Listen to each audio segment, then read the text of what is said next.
हाँ, बिल्कुल। आप सभी को प्रारंभ नमस्कार। सभी करें मित्रों से मान्यवर। निवेदन है अपना माइक बंद कर लेंगे। मैं सभी मित्रों से निवेदन करता हूं अपना माइक बंद कर लेंगे। मैं बाल प्रहरी और बाल साहित्य संस्थान अल्मोड़ा उत्तराखंड की ओर से आप सभी का स्वागत करता हूं, हार्दिक अभिनंदन करता हूं आज के अपने इस कार्यक्रम में, जिसका नाम है मेरे जीवन की घटना। और कल सामान्य ज्ञान कार्यशाला है, उसकी सूची भी लगभग अंतिम चरणों में है। तो आज 1229वें कार्यक्रम में आप सबका स्वागत है। एक बार आज के मुख्य अतिथि होंगे हमारे बीच श्री सुमित श्रीवास्तव जी, जो कि प्राचार्य हैं श्री त्रियोगी सिंह इंटर कॉलेज सूरतगढ़ से और जामो अमेठी उत्तर प्रदेश से। मैं इस पटल पर आपका सभी का स्वागत करता हूं। और सुमित सर एक अभिभावक बतौर भी प्रतिदिन इस पटल पर जुड़ते हैं, आपका पूरा परिवार इस पटल पर जुड़ता रहा है। तो एक दिन तो मुख्य अतिथि, अध्यक्ष, विशिष्ट अतिथि सारा आप ही का परिवार रहा है। तो आपको इस पटल को संबल प्रदान करने के लिए आभार। आज के विशिष्ट अतिथि होंगी मनप्रीता शर्मा जी, हमारे बीच जुड़ चुके हैं, जिन्होंने संस्कृत में संचालन किया शुरू में। और आज की अध्यक्षता करेंगे हमारे दोस्त अपेक्षा जोशी जी। और आज के कार्यक्रम का संचालन करेंगे हमारे दोस्त अदिति श्रीवास्तव, जो कि कक्षा 10 की छात्रा हैं, राजकीय बालिका इंटर कॉलेज जामू अमेठी उत्तर प्रदेश से। मैं इस पटल पर स्वागत करता हूँ आदरणीय श्री आकाश सर, उप निदेशक शिक्षा विभाग उत्तराखंड।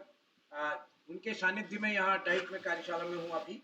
और इस कार्यक्रम में हमारे साथ प्रतिदिन जुड़ने वाले आदरणीय श्री श्याम प्रसाद पांडे जी, संरक्षक बाल प्रहरी अहमदाबाद गुजरात, डॉक्टर अशोक कुमार नेगी जी, जो कि खंडवा से हमारे बीच प्रतिदिन जुड़ते हैं, डाइट से हैं आप भी। और इस पटल पर हमारे साथ प्रतिदिन जुड़ने वाले एक साथी हैं, मैं उन सबका स्वागत करता हूँ। और हमारे पास राजस्थान सरकार के जॉइंट डायरेक्टर शिक्षा विभाग आदरणीय पारस जैन साहब हैं, मैं उनका भी स्वागत करता हूँ। इस कार्यक्रम में हमारे भी दिया कपकोटी जी, हरीश देवतला जी, कामेश्वरी सिंह जी गुड़गांव से, मंत्रिता शर्मा जी और नरेंद्र पाल सर, आपका माइक खुला है, बंद कर लीजिए प्लीज। नरेंद्र पाल साहब हमारे बीच हमारे संगठन के सक्रिय साथी हैं। और इस कार्यक्रम में पूनम पंत जी हमारे बीच जुड़ी हैं और कई अभिभावक शिक्षक साथी हमारे बीच हैं। मैं सभी का स्वागत करता हूँ, हार्दिक अभिनंदन करता हूँ। वत्सला सिंह जी कानपुर से हमारे बीच, उमा कांडपाल जी और सभी मित्रों का मैं स्वागत करते हुए मंच सौंपता हूँ अपनी दोस्त अदिति जी को। अदिति जी आप तैयार हैं क्या? जी सर, मेरी आवाज आ रही है? हाँ, मैं आपको मंच सौंपता हूँ आज के कार्यक्रम के संचालन के लिए। एक बार सभी मित्रों को नमस्कार, स्वागत है। जी सर, धन्यवाद। सर्वप्रथम मैं माँ सरस्वती को नमन करती हूँ। मेरा नाम आदित्य श्रीवास्तव, मैं कक्षा 10वीं की छात्रा हूँ। मेरे विद्यालय का नाम राजकीय बालिका इंटर कॉलेज जामो अमेठी उत्तर प्रदेश है। तो जैसा कि आज बाल प्रहरी का 1229वां ऑनलाइन कार्यक्रम है, तो इसमें मैं आप सभी को आदरणीय श्री श्याम प्रसाद पांडे सर, आदरणीय श्री आकाश सर, आदरणीय श्री डॉक्टर अशोक कुमार नेगी सर और आज के मुख्य अतिथि श्री सुमित श्रीवास्तव सर, प्रधानाचार्य श्री त्रियोगी सिंह इंटर कॉलेज सूरतगढ़ जामो अमेठी उत्तर प्रदेश से। और आज की विशिष्ट अतिथि हमारी छोटी बहन कुमारी मंत्रिता शर्मा, कक्षा 8। और आज की अध्यक्षता कर रहे हमारी छोटी बहन कुमारी अपेक्षा जोशी, कक्षा 4। आप सभी को मेरा प्रणाम और आप सभी का स्वागत और अभिनंदन है। और आदरणीय श्री उदय किरोला सर का मैं बहुत बहुत आभार व्यक्त करना चाहती हूँ कि उन्होंने मुझे आज मुझे बताते हुए कितना अच्छा लग रहा है, बहुत प्रसन्नता हो रही है कि आज मैं 31वीं बार संचालन कर रही हूँ। और 31वीं बार संचालन करने का यह सुनहरा अवसर प्रदान किया सर, आपका बहुत बहुत आभार। और सर आपको भी मेरा सादर प्रणाम। और अब मैं बताना चाहती हूँ कि मैं इस कार्यक्रम से जुड़ी कैसे। तो मैं इस कार्यक्रम से आदरणीय श्री श्याम नारायण श्रीवास्तव जी के द्वारा जुड़ी हूँ। और इसमें मैंने अपना जो पहला पार्टिसिपेशन दिया था वो 11 जुलाई 2021 को दिया था। और उसके बाद से मुझे भी, मेरी दीदी भी इसमें पार्टिसिपेशन देती थी और उन्होंने जब पहली बार इसमें संचालन किया था तो उसके बाद से मेरा भी मन करने लगा संचालन करने का। और देखिए धीरे धीरे करते करते मैं पहली बार से 31वीं बार तक आ गई हूँ। और मुझे बहुत अच्छा लग रहा है, बहुत प्रसन्नता हो रही है कि मैं आज 31वीं बार इस मंच पर संचालन कर रही हूँ। बहुत ही कम लोगों को इतना अच्छा मौका मिलता होगा, इतना सुनहरा मौका मिलता होगा। तो मैं आपका बहुत-बहुत आभार व्यक्त करती हूँ सर। तो अब मैं इसी के साथ आज की विशिष्ट अतिथि को आमंत्रित करती हूँ इस मंच पर, कुमारी मंत्रिता शर्मा, कक्षा 8, संदीपनी शासकीय पद्मराजे कन्या उच्चतर माध्यमिक विद्यालय ग्वालियर मध्य प्रदेश से। क्या बहन अब तक आवाज आ रही है मेरी? जी दीदी, आपकी आवाज आ रही है। मेरी आवाज आ रही है क्या? जी, आपका स्वागत है। आपका बहुत बहुत धन्यवाद और माँ शारदा के चरणों में मेरा कोटि कोटि नमन। एवं आज बाल प्रेरी के अंतर्गत मेरे जीवन की घटना नामक कार्यशाला का आयोजन किया गया है। आज बाल प्रेरी का 1229वां ऑनलाइन कार्यक्रम है, जिसके अंतर्गत मुख्य अतिथि स्वीकार किया है श्री सुमित श्रीवास्तव जी ने। आप प्रधानाचार्य हैं श्री त्रियुग सिंह इंटर कॉलेज सूरतगढ़ जामो अमेठी उत्तर प्रदेश से। आपको मेरा नमस्कार।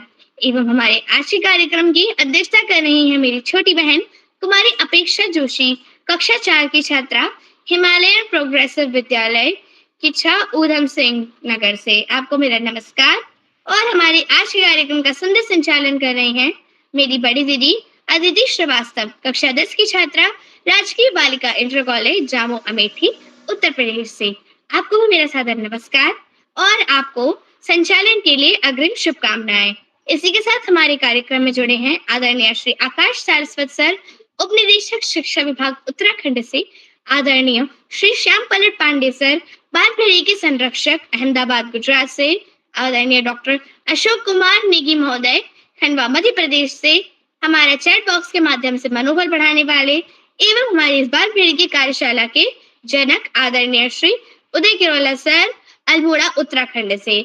आप सभी वरिष्ठ जनों को, साथ ही इस कार्यक्रम में जुड़े अन्य सभी गुरुजनों को एवं अभिभावकों को मेरा सादर नमस्कार एवं आप सभी का हमारी इस कार्यशाला में बहुत बहुत स्वागत है, वंदन है तथा अभिनंदन है।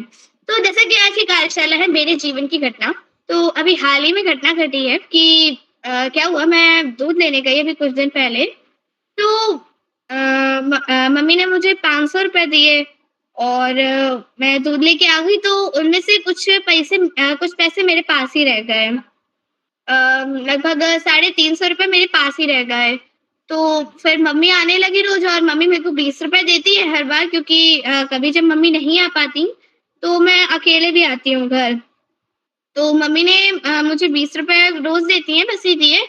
तो लेकिन मम्मी आ रही थी कुछ दिनों से मेरे को लेने और बीच में बारिश भी हो गई, तो उस कारण जो नोट थे सारे उसके, वो गीले से हो गए, उनमें बदबू आने लगी और जो एक 20 का नोट था वो कुछ काला-काला सा हो गया। और हमने 2-3 दिन पहले ही फंगस का चैप्टर पढ़ा था साइंस में, तो मुझे लगा कि जो फंगस जम गई है, मेरी फ्रेंड ने भी मुझसे यही कहा और बहुत सोचने के बाद उसको साफ करने की कोशिश भी की, लेकिन जब नहीं हुआ तो उसको उठा के मैंने फेंक दिया अपनी फ्रेंड के कहने पर। फिर मम्मी को जब मैंने बताया तो मम्मी ने मुझे बहुत डाँटा और ये बताया कि मतलब जो घटना थी उससे मुझे ये शिक्षा मिली कि मम्मी ने बताया कि ये जो नोट जो होते हैं वो कभी भी खराब नहीं होते और अगर मैं उस नोट को उस वक़्त नहीं फेंकती और अगर उसे वापस ले आती तो उसका जो मूल्य था वो 20 रुपए का नोट था, तो वो कुछ कम होके यानी 15 या 18 रुपए में कम होके हमें मिल जाता और आगे से मैं ये भूल नहीं करूँगी। और बैंक में मतलब जो नोट होता है वो एक्सचेंज हो जाता है, जो खराब नोट था 20 रुपए का। और बाकी और भी दुकानें ऐसी लगती हैं, लेकिन मुझे पता नहीं था, इसलिए मुझसे भूल हो गई, तो अगली बार से मैं ध्यान रखूँगी। और धन्यवाद।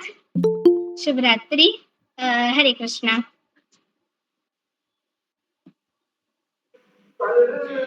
जी बहन, आपने बहुत अच्छी प्रस्तुति दी। आपने अपने जीवन की एक घटना बताई और उससे आपने क्या सीखा, आपको क्या प्रेरणा मिली उस बात से आपने ये भी बताई।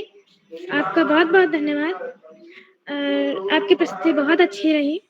अब मैं इसी के साथ कुछ नियम बताने जा रही हूँ कार्यक्रम के। पहला नियम तो यह है कि जो प्रतिभागी अपनी प्रस्तुति दे रहे हैं, कृपया अपना माइक और कैमरा दोनों ऑन करके प्रस्तुति दें।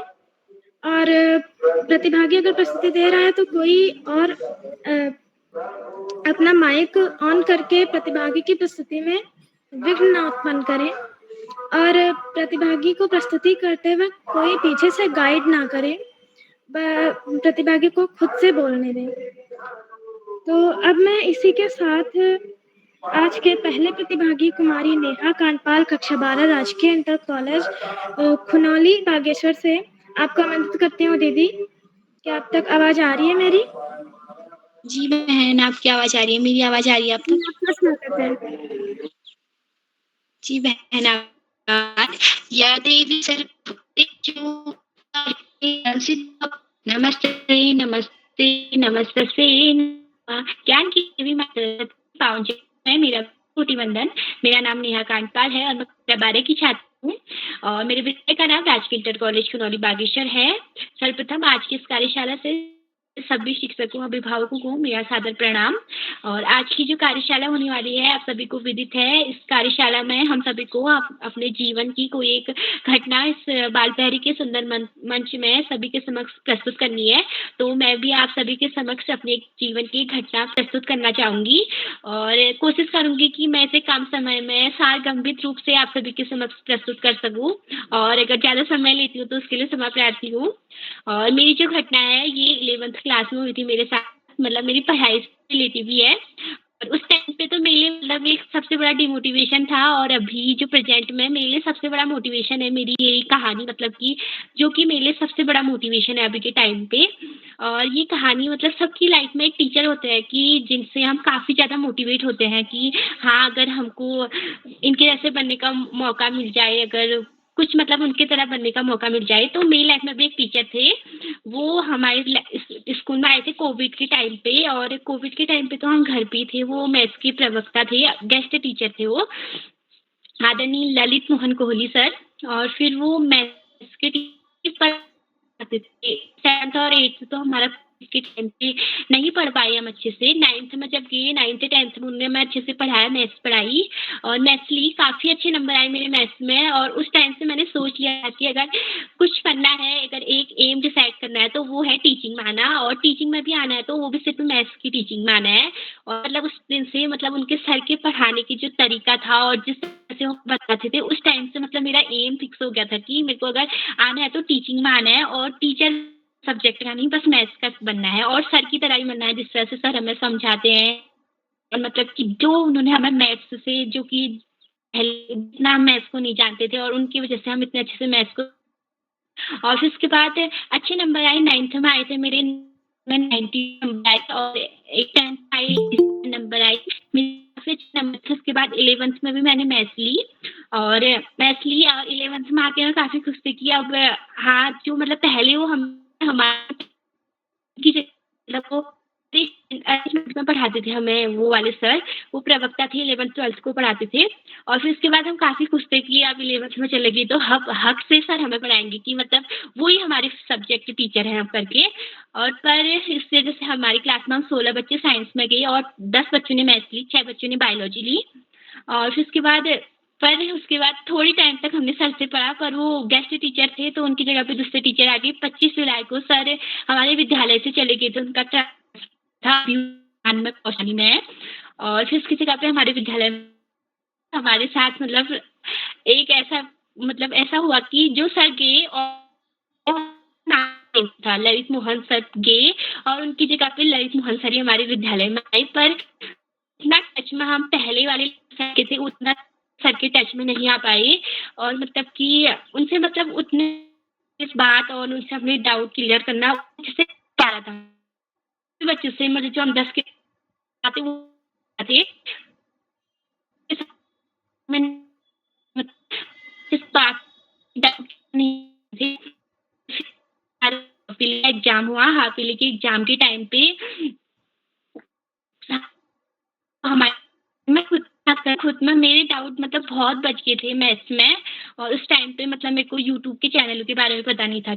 हाँ, जी ये और उस टाइम भी नहीं पाती थी डाउट क्लियर कैसे करूँ। और फिर उसके बाद सारे सब्जेक्ट में तो अच्छे नंबर आए और बट जो हमारा हुआ क्लास से नंबर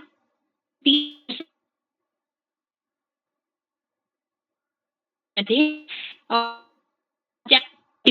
हाँ, अगर मैंने वो सोचती तो बहुत कुछ थी कि मैथ करना है।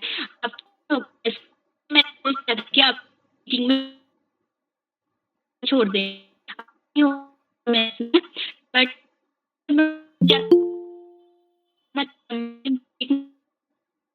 बहुत आगे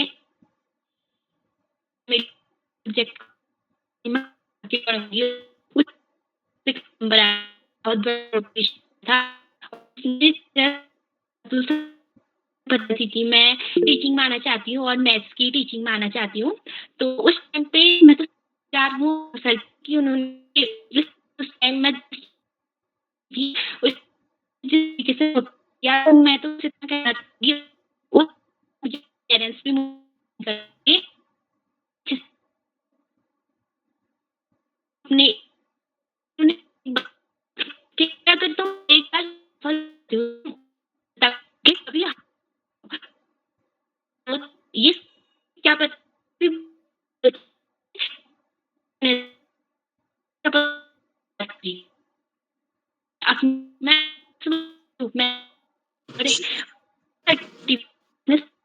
और उस टाइम से मेहनत की आवाज बहुत कट कट के आ रही है, मुझे महसूस हो रही है, सभी को आ रही है, आवाज बहुत कट कट के आ रही है। आवाज बिल्कुल नहीं आ रही। जी नेहा जी की आवाज नहीं आ रही। नेहा जी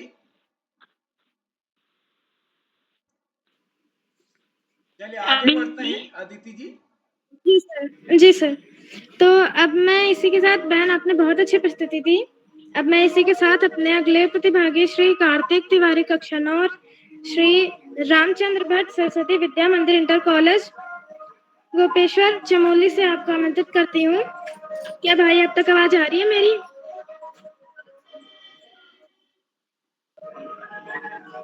भाई कार्तिक,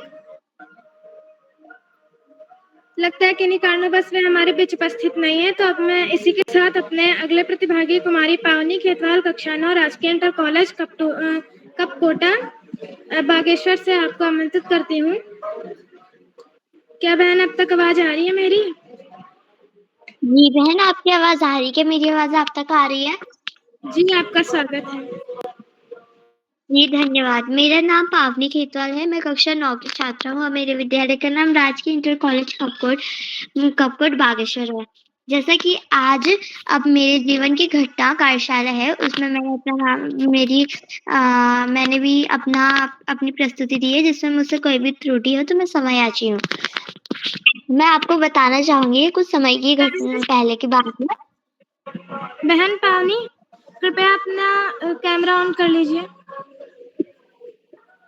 कि जब मैं छुट्टियों में अपने घर गई थी तब मैंने देखो जॉब डीएम बनने वाले होते हैं उसमें उन्होंने अप्लाई किया था और वह मतलब उसकी पढ़ाई कर रहे थे। तो मैंने उनसे पूछा कि आप किस चीज़ की पढ़ाई कर रहे हैं? तो उन्होंने बताया कि ये डीएम की पढ़ाई है और मैं डीएम की पढ़ाई कर रहा हूँ, जिसमें मैं अपना टेस्ट दे रहा हूँ डीएम में। और डीएम फिर मैंने उनसे पूछा कि डीएम के पास, तो फिर उन्होंने बोला कि डीएम की बात सब मानते हैं, डीएम से मतलब बहुत अच्छा होता है, डीएम बन के आपके पास पूरी डिस्ट्रिक्ट की पावर आती है एवं उसका तुम अपना अच्छा कार्य भी कर सकते हो डीएम से। तो उस समय से मैंने सोचा कि मैं डीएम बनना चाहूँगी। तो फिर मैंने जब सोचा कि मैं डीएम बनना चाहूँगी तो मैंने उनसे पूछा कि डीएम बनने के लिए क्या करना पड़ता है? तो उन्होंने बताया कि अगर तो तुमको डीएम बनना है तो तुम अगर कुछ समय पहले से पढ़ाई करोगे तो तुम्हें उतना लाभ नहीं होगा, लेकिन अगर तुम अभी से पढ़ाई करना स्टार्ट कर दोगे तो तुम्हें बहुत फर्स्ट पेपर में ही तुम निकल जाओगे और तुम डीएम बन जाओगे।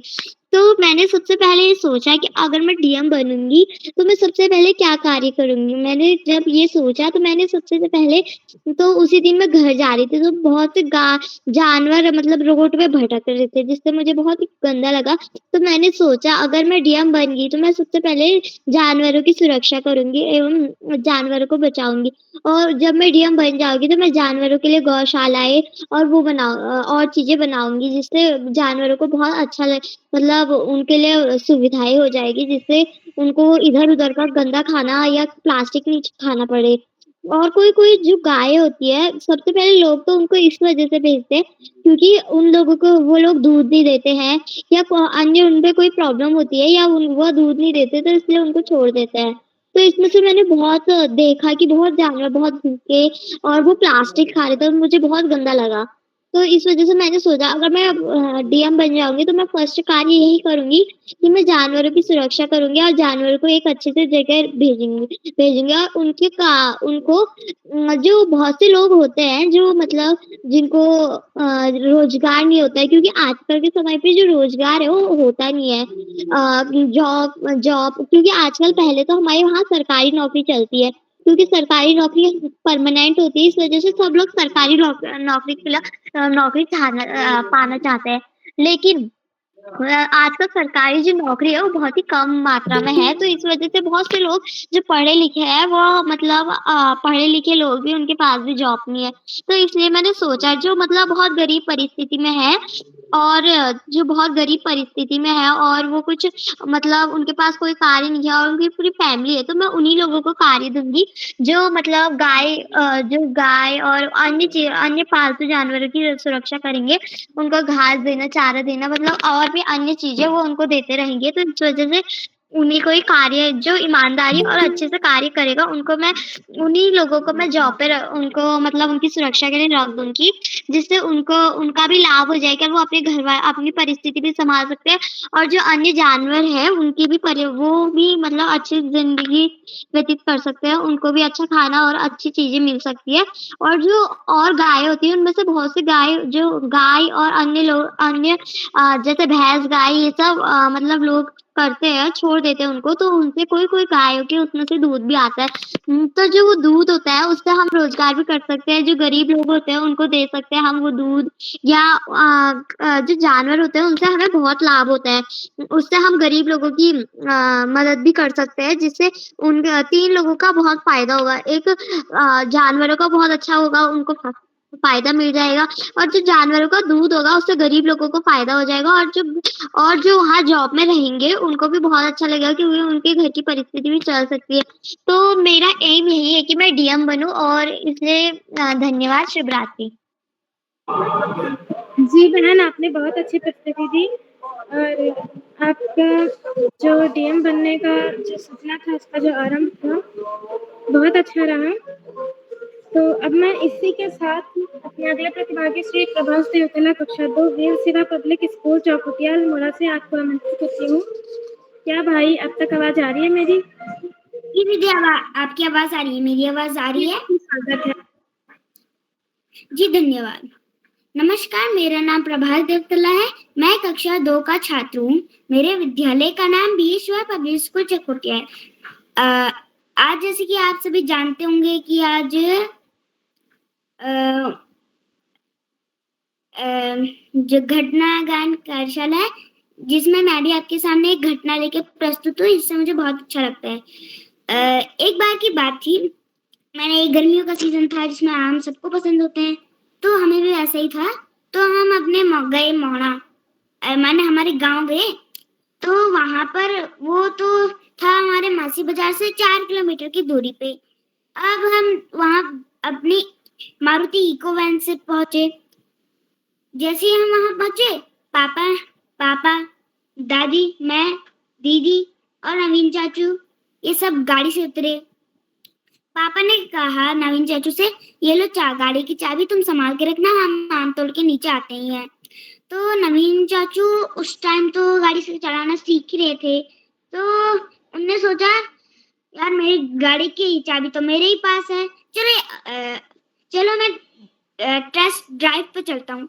उनने अपने एक दोस्त को लिया जो गाड़ी चलाना जानते थे, तो वो बगल सीट में बैठाया और अपनी गाड़ी को लेके वो चले गए।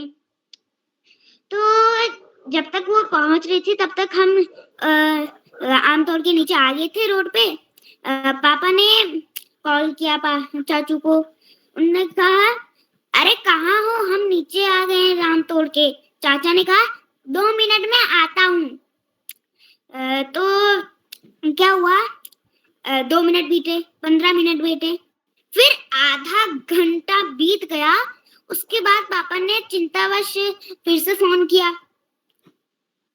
एक बार रिंग, दूसरी बार रिंग, तीसरी बार रिंग में ही चाचू ने फोन उठाया और दबी हुई आवाज में क्या, दादा गाड़ी रोड से नीचे गिर गई है।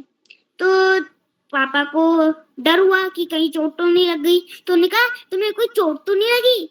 तो चाचू ने कहा नहीं। तो उन्होंने कहा, पापा ने कहा कि रुको अभी मैं किसी चीज की मदद से जल्दी वहां घटना स्थल पर पहुंचता हूँ ताकि कुछ समस्या का हल निकल सके। और जब तक हम बात कर रहे थे पापा और नवीन चाचू, तब तक वहां पर से एक स्कूटी निकल रही थी। मैंने उस स्कूटी में बैठे हमारे पड़ोस के दीपक भैया थे। तो मैंने पापा को बताया, पापा दीपक भैया। तो पापा ने दीपक भैया को रोका, घटना बताई पूरी। उसके बाद वो पापा उस स्कूटी की मदद से वहां घटना स्थल पर पहुंचे। उसके बाद पापा ने नवीन चाचू के पापा यानी गुनगुन दादू को कॉल किया। गुनगुन दादू को सारी बातें बताई। गुनगुन दादू को बहुत बुरा लगा। पापा ने कहा थोड़ा धैर्य रखिए और अपनी बड़ी गाड़ी लाइए। तो वो बड़ी गाड़ी ला रही थे। हम भी उस बड़ी गाड़ी में बैठे और उस घटना स्थल पर पहुंचे। हमने देखा कि गाड़ी सड़क से नीचे तो गई है पर 2 पेड़ों पे अटक गई है। तो हमने उन 2 पेड़ों का शुक्रिया अदा किया कि अगर वो पेड़ ही ना होते तो वो गाड़ी नीचे गहरी खाई में गिर जाती। तो उसके बाद क्या हुआ, हमने थोड़ी कुछ रस्सियां ली और अपनी बड़ी गाड़ी और छोटी गाड़ी जो गिरी थी नीचे उसको रस्सियों से बांध के खींचने की कोशिश की, पर अंधेरा होने के कारण कुछ दिख नहीं पाया तो असफल हो गए। तो हमने ये निर्णय लिया कि हम घर जाएंगे और अगली सुबह जेसीबी की मदद से उस गाड़ी को ऊपर लाएंगे। तो हम अपनी बड़ी गाड़ी में बैठे, सब लोग अपने घर चले गए। अब अगली सुबह सभी लोगों ने रस्सियां और जेसीबी का बंदोबस्त किया और फिर लोगों का भी बंदोबस्त किया और फिर वो सभी लोग घटनास्थल पर पहुंचे। जेसीबी और रस्सियों को बांध के जेसीबी और हमारी इको वैन को रस्सियों से बांध के उसको खींचने की कोशिश की। थोड़ी मिनट में नहीं हुआ तो और लोगों को भी लाए जिससे वो गाड़ी ऊपर आ गई। ईश्वर की कृपा से वहां पर गाड़ी को भी कोई चोट नहीं पहुंची और नवीन चाचू को भी कोई चोट नहीं पहुंची। तो इस घटना से मुझे हमें ये सीख मिलती है कि हमें बिना किसी बड़े या फिर अपने पिताजी किसी भी बड़े की बिना आज्ञा से या फिर बिना आज्ञा से आपको गाड़ी को छेड़ना नहीं चाहिए, कोई मशीन नहीं छेड़नी चाहिए, कोई गाड़ी नहीं छेड़नी चाहिए और कोई वस्तु नहीं छेड़नी चाहिए। इससे भयानक घटनाएं हो सकती है। और एक और सीख मिलती है इससे कि हमें रोडों के किनारों पे जो रोड के नीचे गहरी खाई है वहां पर किनारों पे बहुत से पेड़ लगाने चाहिए ताकि सेफ्टी भी रहे। और इसी के साथ धन्यवाद, शुभ रात्रि, जय हिंद, जय भारत। जी भैया, आपने बहुत अच्छी प्रस्तुति दी और अपने बहुत अच्छी प्रस्तुति के साथ हमें बहुत अच्छी सीख भी दी। तो आपका बहुत बहुत धन्यवाद। और क्योंकि आज के आप सबसे छोटे प्रतिभागी थे तो आपका बहुत बहुत धन्यवाद भैया, आपने बहुत अच्छी प्रस्तुति दी। तो अब मैं इसी के साथ अपने अगले प्रतिभागी को आमंत्रित करने से पहले आदरणीय श्री आकाश एस सर को आमंत्रित करती हूँ उत्तराखंड से। धन्यवाद। जी सर। बहुत बहुत धन्यवाद प्रिय अदिति। बाल प्रहरी के 13वें पड़ाव की तरफ बढ़ रही इस कार्यशाला के मुख्य अतिथि के रूप में प्रिय सुमित जी, विशिष्ट अतिथि के रूप में प्रिय मंत्रिता अध्यक्षता कर रही प्रिय अपेक्षा और कार्यक्रम का बेहतरीन ढंग से संचालन कर रही प्रिय अदिति, इस कार्यक्रम के कर्ता धर्ता रीढ़ी की हड्डी अनासक्त कर्मयोगियों में अग्रणी निरंतर बाल हित चिंतक बालक मित्र श्री उदय किरोला जी, परम सम्मानित श्री श्याम पलट पांडे जी, अशोक जी, उमेश गंगा, नीलम किरण सहित समस्त विद्वान शिक्षकगण, विदुषी शिक्षिकाएं, अतिथिगण, अभिभावकगण, साहित्यकारगण, अन्य सुधीजन एवं प्यारे बच्चों, मेरे जीवन की घटना। अभी एक बच्चे ने बड़ी सच्ची और एक घटना सुनाई। वास्तव में पहाड़ पर जीवन भी पहाड़ जैसा ही होता है। छोटी सी लापरवाही कब क्या कर दे उसको कुछ कहा नहीं जा सकता। पहाड़ियां काट के पहाड़ी के किनारे किनारे अवैज्ञानिक ढंग से रोड्स बनाई गई हैं, रोड्स को चौड़ा किया गया है। एक तरफ बहुत ऊंची पहाड़ी है, दूसरी तरफ बहुत गहरी नदी, और बरसात में ये नदियां इतना विकराल रूप लेती हैं जिसकी कल्पना नहीं की जा सकती। अभी पिछले महीने की एक घटना है, चमोली जनपद के बराबर में रुद्रप्रयाग के बॉर्डर पे एक गाड़ी अलकनंदा नदी में गिरी और 7 लोग तो छिटक गए गिरने के बाद, और करीब 11-12 लोग गाड़ी के साथ नीचे नदी में चले गए। जो 7 लोग छटके, उनमें कोई पत्थर लगा, कोई कुछ लगा, उसमें भी लगभग 3-4 डेथ के करीब हो गई। और जो अंदर नदी में गाड़ी गई तो आदमियों का मिलना तो बहुत बड़ी बात है, उस गाड़ी का भी आज तक पता नहीं चला वो कहां पहुंची। और मात्र नीचे गिरे 11-12 पैसेंजरों में से 2 डेड बॉडी मिली, एक 200 किलोमीटर दूर हरिद्वार से और एक लगभग 50-60 किलोमीटर दूर श्रीनगर से। ऐसी है पहाड़ की जिंदगी, पहाड़ जैसी। ड्राइवर की झपकी के कारण, किसी यांत्रिक कमी के कारण, लगातार ड्राइविंग के कारण, बहुत सारे कारण हो सकते हैं, लेकिन इस तरह की दुर्घटनाएं अमूमन और बरसात में जो होती हैं बड़ी भयावह होती हैं, क्योंकि उसमें जनहानि जबरदस्त होती है। और पहले भी, यदि हम ज्यादा पुराने नहीं, 10-20-30 साल पहले जब रोडें ऐसी नहीं थी तो ट्रांसपोर्ट का सिस्टम भी पानी ही था, खासतौर से लकड़ी के लट्ठों का।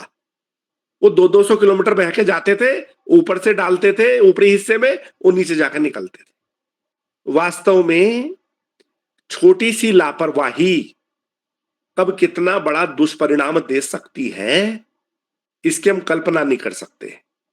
प्यारे बच्चों, बड़ा सतर्क होकर चलने की जरूरत होती है और बहुत ही संभल कर चलने की जरूरत होती है।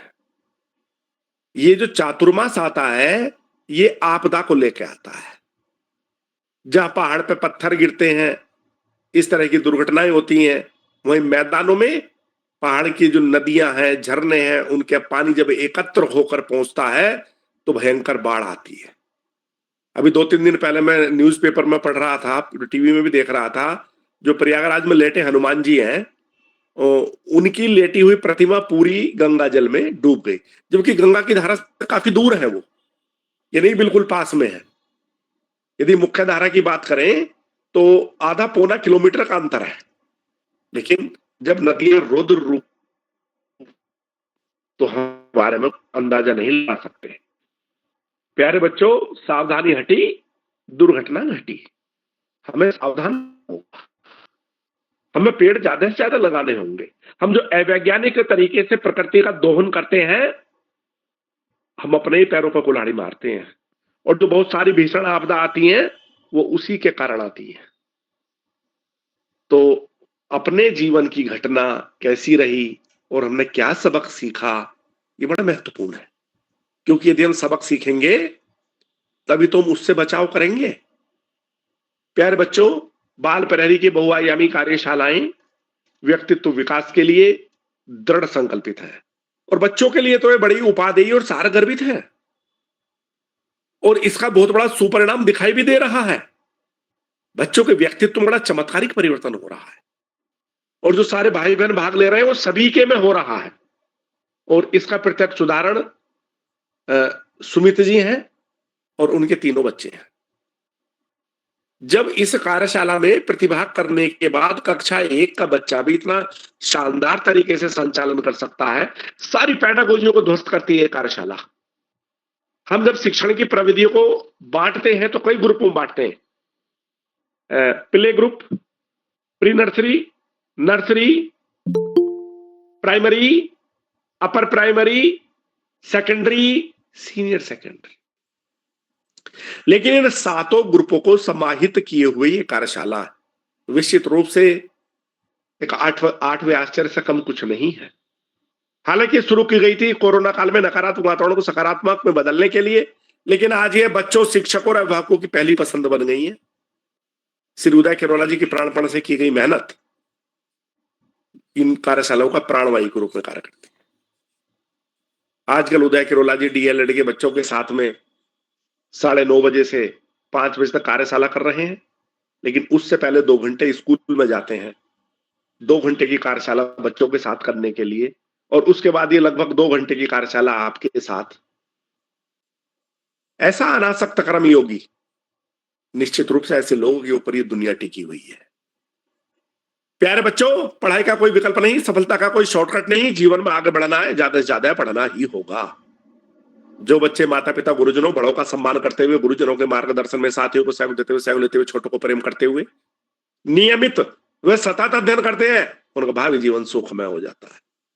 और जो बच्चे ऐसा नहीं करते, उन्हें जीवन में कुछ ज्यादा ही दुश्वारियों का सामना करना पड़ता है। अपने पाठ्यक्रम के तरह सामान्य ज्ञान की पुस्तकें पढ़ना, अपने देश के महापुरुषों के जीवन चरित्र विचारों को न केवल पढ़ना, अपितु अपना आचरण में ढालना निश्चित रूप से बड़े से बड़ा लक्ष्य प्राप्ति में सहयोगी होता है। आज इस महत्वपूर्ण अवसर पर सभी अतिथियों का आभार प्रकट करते हुए, बच्चों को शुभाशीष देते हुए और अंत में संत कवि कबीरदास जी के 2 शब्दों के साथ मैं अपनी वाणी को विराम दूंगा। पोथी पढ़ी पढ़ी जग मुआ, पंडित भयानक होए, और 2.5 आखर प्रेम का पढ़े सो पंडित होए। धन्यवाद। जय हिंद। जी सर, आपका बहुत बहुत आभार। आपने हम बच्चों का मार्गदर्शन किया और आप हम बच्चों का मार्गदर्शन करते हैं, हमें काफ़ी कुछ नया बताते हैं और जिससे हमें बहुत प्रेरणा मिलती है सर। तो आपका बहुत बहुत आभार सर। और अब मैं इसी के साथ अपने अगले प्रतिभागी श्री गौरव सिंह मेहरा, कक्षा 11, राजकीय इंटर कॉलेज गड़गड़ी नैनीताल से आपको मदद करती हूँ। क्या भैया अब तक आवाज़ आ रही है मेरी? गौरव भैया, लगता है कि किन्हीं कारणवश वे हमारे बीच उपस्थित नहीं है। तो अब मैं इसी के साथ अपने अगले प्रतिभागी कुमारी हिमानी गोसाई, कक्षा 8, सरस्वती शिशु विद्या मंदिर, ताकुला अल्मोड़ा से आपका मदद करती हूँ। क्या बहन अब तक आवाज़ आ रही है मेरी? हाँ बहन, आ रही है।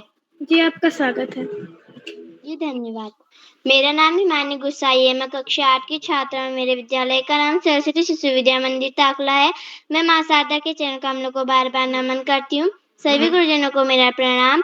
आज की मेरी जीवन की घटना कार्यशाला है, जिसमें मेरी भी एक घटना है जो कुछ 2-3 हफ्ते पहले की है। जब मैं स्कूल से घर आई और ट्यूशन से जब मैं घर आई तो मैं थोड़ी देर खेल रही थी और खेलते-खेलते मैं फिसल गई। फिसलने से मेरा हाथ मुड़ गया और फिर मैं रोते-रोते अपने पापा के पास गई। पापा ने बोला क्या हुआ? तो मैंने जो कैसे गिरी मैंने सब बताया। फिर पापा मेरे को प्राथमिक उपचार केंद्र ताकुला ले गए। फिर वहाँ से डॉक्टर ने मेरे हाथ में गत्ते और पट्टी की सहायता से करा और गले के सहारे बांध दिया। फिर उन्होंने कहा कि ये चोट बहुत गंभीर हो सकती है, इसके लिए आपको अल्मोड़ा जाना पड़ेगा। फिर वो तो शनिवार की शाम थी। फिर दूसरे दिन रविवार था। फिर सुबह हुई, शाम हुई, फिर सोमवार आ गया। सोमवार की सुबह हम चले अल्मोड़ा डिस्ट्रिक्ट हॉस्पिटल में। फिर वहाँ हमने गए, पर्ची कटाई, ऑनलाइन पर्ची कटाई। फिर एक्सरे कराया। एक्सरे में रिपोर्ट आया था कि हाथ फ्रैक्चर है। फिर हमने पर्ची कटाई। फिर प्लास्टर रूम में गए। फिर वहाँ से प्लास्टर कराया 1 महीने का। फिर वहाँ से हम आए। फिर हमने दवाई ली और फिर हम गए। फिर हमने बाहर मेडिकल स्टोर से भी दवाई ली। फिर हमको भूख जैसी लगने लगी। फिर हमने होटल में गए और अपने मनपसंद खाना खाया। फिर हम जा ही रहे थे अपने कमरे की ओर। फिर हमें तभी गाड़ी मिल गई। फिर हमने उस गाड़ी को पकड़ा और हम अपने घर आ गए। फिर घर आए तो उस दिन तो आराम ही मिला, दूसरे दिन फिर जब मैं अपने ट्यूशन गई, तो तब वहाँ से मेरा हाथ थोड़ा हिलक गया, फिर उस दिन मुझे बहुत दर्द हुई। फिर उसके बाद मैं 1 हफ्ते तक ना स्कूल गई, ना ट्यूशन गई, फिर मैं घर ही थी, फिर मैं स्कूल गई, फिर अब मेरे हाथ में दर्द कम हो रखा है। हमें इससे यह शिक्षा मिलती है कि हमें आराम से चलना चाहिए, कभी दौड़ना नहीं चाहिए। जी, धन्यवाद। जी बहन, आपने बहुत अच्छी प्रस्तुति दी।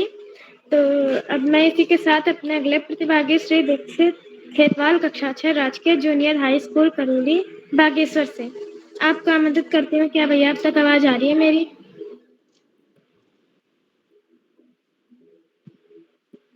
दीक्षित भाई, क्या आप तक आवाज आ रही है मेरी? लगता है कि किन्हीं कारणवश वे हमारे बीच उपस्थित नहीं है। तो अब मैं इसी के साथ अपने अगले प्रतिभागी Shri Rudranshi Pant, UKG, Renaissance nursery and school, Gangoli Hat, Pithoragarh से आपको आमंत्रित करती हूँ। क्या भाई आप तक आवाज आ रही है मेरी? जी दीदी। जी, आपका स्वागत है। नमस्ते, मेरा नाम रुद्रांशी पंत, मैं यूकेजी में पढ़ता हूँ। मेरे स्कूल का नाम नर्सरी एंड स्कूल है। आज मैं आपको अपने जीवन का एक कथा सुनाना चाहता हूँ।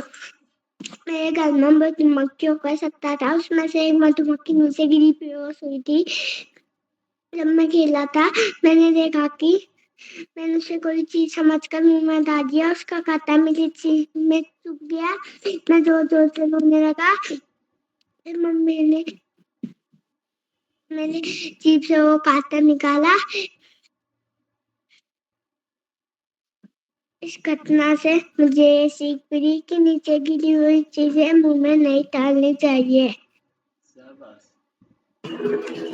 जी भैया, आपने बहुत अच्छी प्रस्तुति दी। आप आज के कार्यक्रम के सबसे छोटे प्रतिभागी हैं और आपने अपने एक घटना के बारे में बताया। बहुत अच्छी प्रस्तुति रही आपकी भैया। तो अब मैं अपने अगले प्रतिभागी को आमंत्रित करने से पहले आज के मुख्य अतिथि श्री सुमित श्रीवास्तव सर, प्रधानाचार्य श्री त्रियोगी सिंह जनरल कॉलेज, सूरतगढ़, जामू, अमेठी, उत्तर प्रदेश से आपको आमंत्रित करती हूँ। सर आपका बहुत बहुत स्वागत और अभिनंदन है।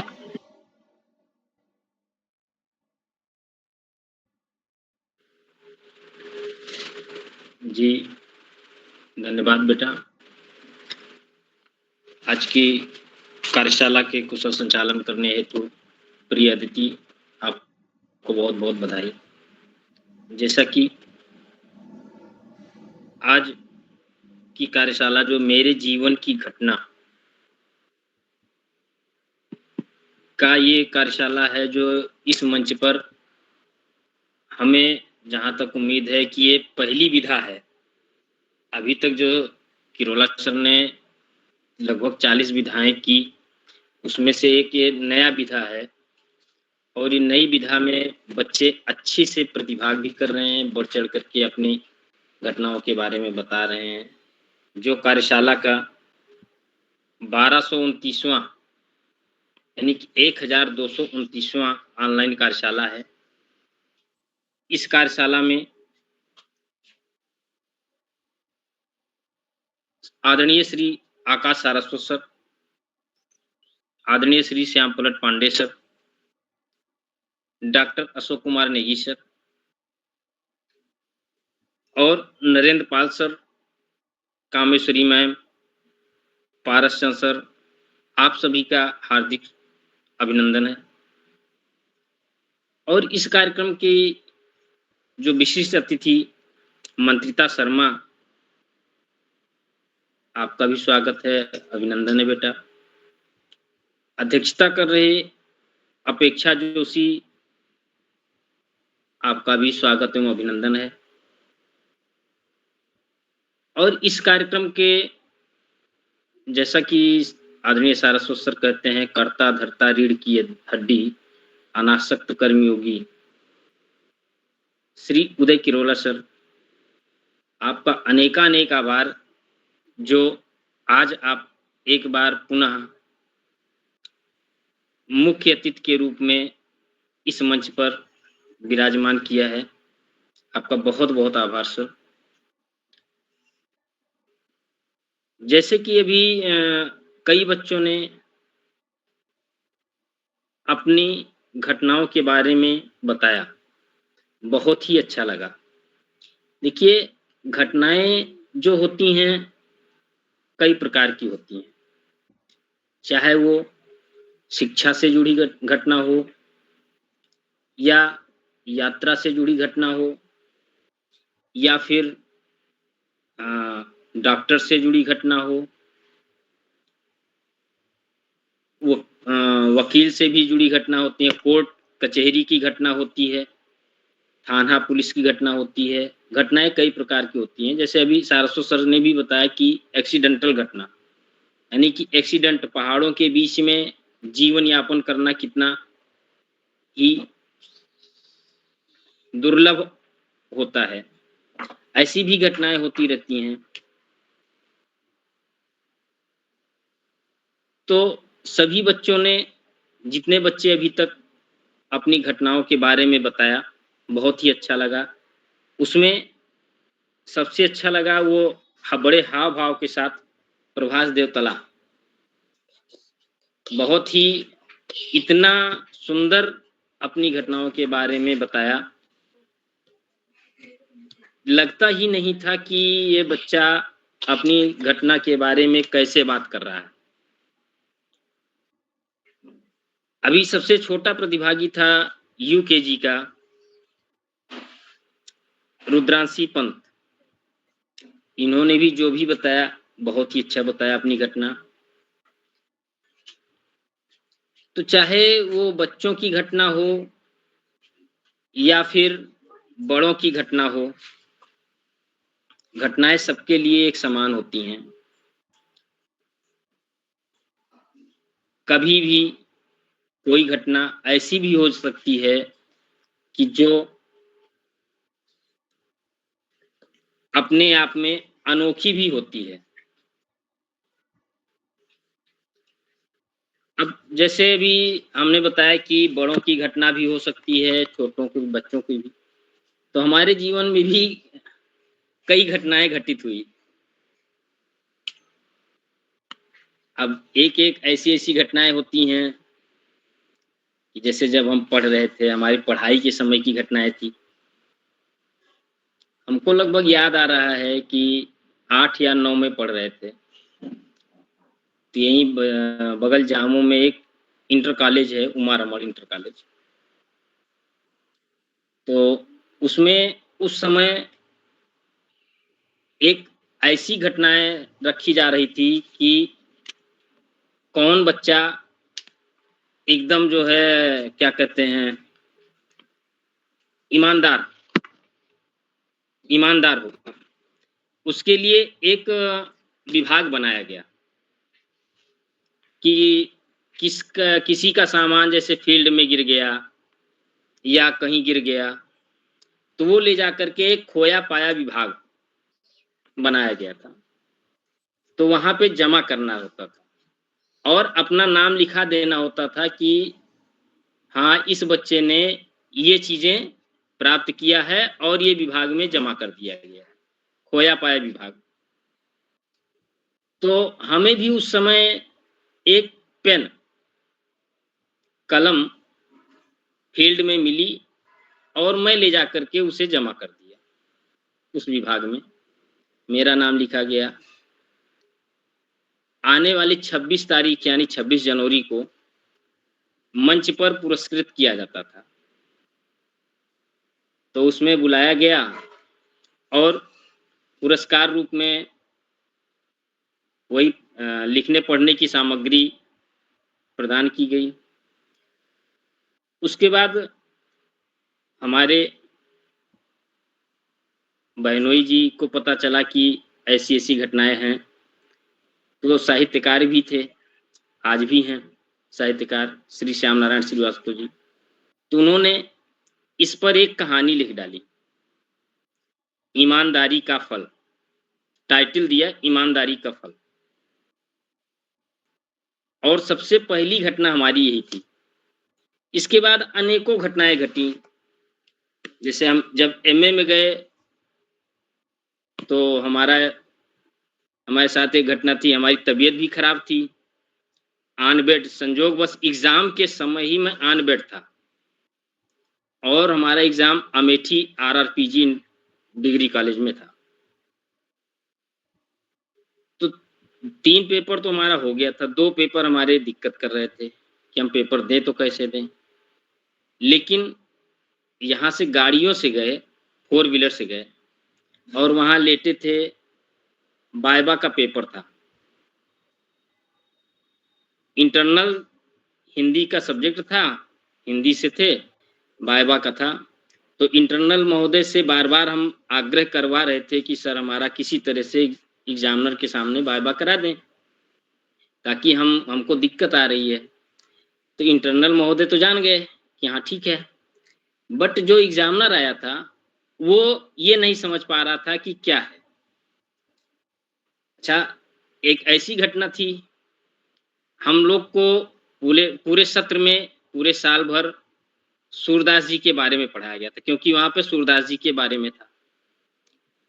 अब एग्जामिनर, जब मेरा नंबर आया वाइवा का, तो एग्जामिनर ने पूछा तो इंटरनल सर बैठे थे, तो इशारा भी किए, कहे सर इनकी तबीयत भी खराब है और ये ऑन बेड हैं, किसी तरह से पेपर देने आए हैं, तो थोड़ा सा हिंट दिया कि ठीक है। अब धीरे धीरे वो क्वेश्चन प्रारंभ किए। सबसे पहले तो पूछे सूरदास के बारे में, कहा कि इनकी प्रसिद्ध पुस्तकें कौन कौन सी हैं, तो मैंने बता दिया। अब सूरदास से हट करके गोस्वामी तुलसीदास जी के तरफ चले गए और ऐसा घुमा करके प्रश्न किया, कहा कि क्या आप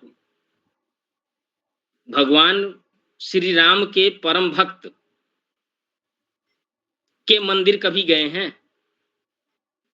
आज भी हमें वो प्रश्न याद है, जो प्रश्न हमसे किए थे आज भी याद है। उन्होंने बड़े घुमावदार किया, तो हमने कहा कि हाँ सर, एक बार गए हैं। कहें कहाँ पर? कहे सर हनुमानगढ़ी मंदिर। तो देखे, कहे अच्छा ठीक है। फिर घुमा दिया, कहा अच्छा ये बताइए वाल्मीकि कृत रामचरितमानस में कितने कांड हैं? अब अगर जैसा मतलब प्रेजेंट ऑफ माइंड अगर काम ना करे तो लोग इसी में हड़बड़ा जाते हैं। अब उन्होंने बोला कि वाल्मीकि कृत रामचरितमानस में कितने कांड हैं, तो हमें बड़ा आश्चर्य हुआ। हमने कहा सर वाल्मीकि कृत तो रामायण है, गोस्वामी तुलसीदास कृत रामचरितमानस है, उसमें 7 कांड हैं।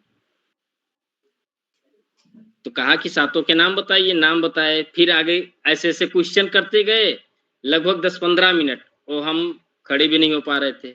ऐसी ऐसी घटनाएं सामने आ जाती हैं कि जिसे हम कभी भूलने का भी प्रयास करें तो भूल नहीं पाते।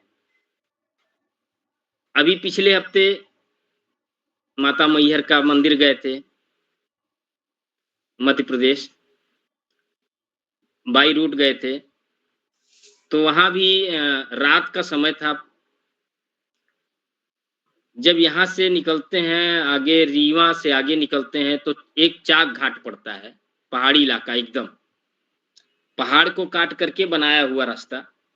गाड़ी जब चढ़ रही थी तो बगल में देख रहे थे इतना मनोरम सुंदर दृश्य, लाइटें जल रही थी। इतना नीचे लगता था कि कम से कम जो है 600-700 मीटर नीचे का दृश्य, और हम ऊपर चढ़ते हुए पहाड़ियों से चले जा रहे हैं। तो ऐसी ऐसी घटनाएं देखने को मिलती हैं जिसे हम कभी भी भूलने का भी प्रयास भी करें तो नहीं भूल पाते हैं। और आदरणीय किरोला सर का मैं अनेकानेक आभार व्यक्त करते हुए अपनी वाणी को विराम देता हूं। जी धन्यवाद।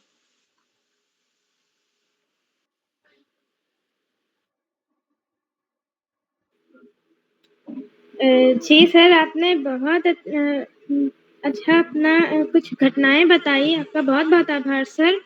आपने कई सारी घटनाएँ बताई हमें जिससे हमें भी प्रेरणा मिली और आपको कहीं न कहीं अपने जीवन में प्रेरणा मिली है। तो आपका बहुत-बहुत आभार सर। तो अब मैं इसी के साथ अपने अगले प्रतिभागी कुमारी वृंदा कक्षा 8 स्वामी हरानंद पब्लिक स्कूल कनखल हरिद्वार से आपको आमंत्रित करती हूँ।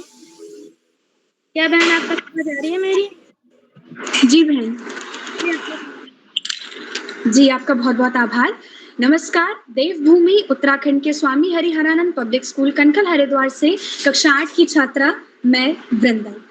आज बाल प्रहरी का 1229वां कार्यक्रम है जिसका शीर्षक है मेरे जीवन की घटना। उस पर मैं आज आप सभी के समक्ष अपने जीवन की एक घटना साझा करती हूँ। ये मेरे जीवन की एक सच्ची घटना जो मेरे सोचने के तरीके को बदल गई। जीवन एक नदी की तरह है जो अपने रास्ते खुद तय करती है। बहते-बहते वह ना जाने किस दिशा में मुड़ जाए ये कोई नहीं जानता। मेरे जीवन में भी एक ऐसी ही घटना घटित हुई जिसने ना सिर्फ मेरी सोच को बदला बल्कि मुझे जीवन को एक नई नज़र से देखना सिखाया। कुछ समय पहले मेरी रीजनल स्तर पर योग की प्रतियोगिता थी। मैंने पूरे मन और मेहनत से उसमें भाग लिया। जब प्रस्तुत किया तो दिल में उम्मीद थी कुछ अच्छा परिणाम मिलेगा। लेकिन जब परिणाम घोषित हुए तो मेरा नाम मुख्य चयन में नहीं था, मैं प्रतीक्षा सूची में थी, यानी स्टैंड बाय में थी। उस समय मेरे भीतर बहुत सारी भावनाएं उमड़ने लगी। वैसे भी उन दिनों मन कुछ कारण से पहले से ही उलझा हुआ था। कुछ बातें, कुछ अनुभव और कुछ अनकही सी चीजें थी जो मन को बेचैन कर रही थी। और जब ये परिणाम सामने आया तो वह बेचैनी और भावनाएं जैसे एक साथ उमड़ पड़ी। मेरी आंखों में आंसू बहने लगे। मैं वहीं एक कोने में बैठ गई और धीरे-धीरे रोने लगी। ये रोना हार का नहीं था बल्कि मन के बोझ का था, उस क्षणिक निराशा का था जो हर इंसान के जीवन में कभी ना कभी आ जाती है। मेरे विद्यालय की प्रधानाचार्य मैम ने मुझे उस स्थिति में देखा। उन्होंने सोचा कि मैं सिर्फ इसलिए रो रही हूँ क्योंकि मेरा चयन नहीं हो पाया। वे पास आई, मुझे स्नेहपूर्वक बिठाया और जो उन्होंने कहा वो मेरे जीवन का एक पाठ बन गया। उन्होंने कहा कि हर जगह सफलता मिलना ही ज़रूरी नहीं होता। कभी ईश्वर जानबूझकर हमें उस स्थान से रोकते हैं जहाँ अभी जाना हमारे लिए उचित नहीं होता। जीवन में हर गिरावट हमें आने वाले उठान के लिए तैयार करती है। अगर एक द्वार बंद होता है तो ये निश्चित है कि कोई नई खिड़की खुलने वाली है। उन्होंने ये भी कहा कि जीवन एक झूले की तरह होता है, ऊंचाइयां भी है और नीचे उतरना भी है, लेकिन हर पड़ाव हमें कुछ सिखाने के लिए होता है। ईश्वर हमेशा हमारे लिए कुछ बेहतर सोचते हैं और यदि अभी चयन नहीं हुआ तो उसके पीछे भी कोई बड़ा कारण अवश्य छुपा होगा। उनके शब्दों में मानो कोई दैवी ऊर्जा थी जिसने मुझे भीतर से धीरे-धीरे शांति दी। मेरे आंसू थमने लगे और मैं अपने आप को समझाने लगी कि ये अंत नहीं है, ये तो शायद किसी नई शुरुआत का संकेत है। और फिर कुछ ही समय बाद एक अद्भुत मोड़ आया। उसी टीम में से एक बच्ची किसी कारणवश प्रतियोगिता में भाग नहीं ले सकी और प्रतीक्षा सूची में मेरा नाम लिया गया और मेरा चयन हो गया और इस बार सीधा राष्ट्रीय स्तर पर प्रस्तुति के लिए। मैं आश्चर्यचकित थी, भाव विभोर थी और सबसे ज्यादा आभारी थी ईश्वर की और अपनी उस प्रधानाचार्य मैम की जिनके शब्दों ने मुझे टूटने नहीं दिया। इस घटना ने मुझे ये सिखाया कि जीवन सच में अप्रत्याशित होता है। हमें नहीं पता होता कि जो हमें आज दुख दे रहा है वह कल किसी बड़ी प्रसन्नता की तैयारी हो सकती है।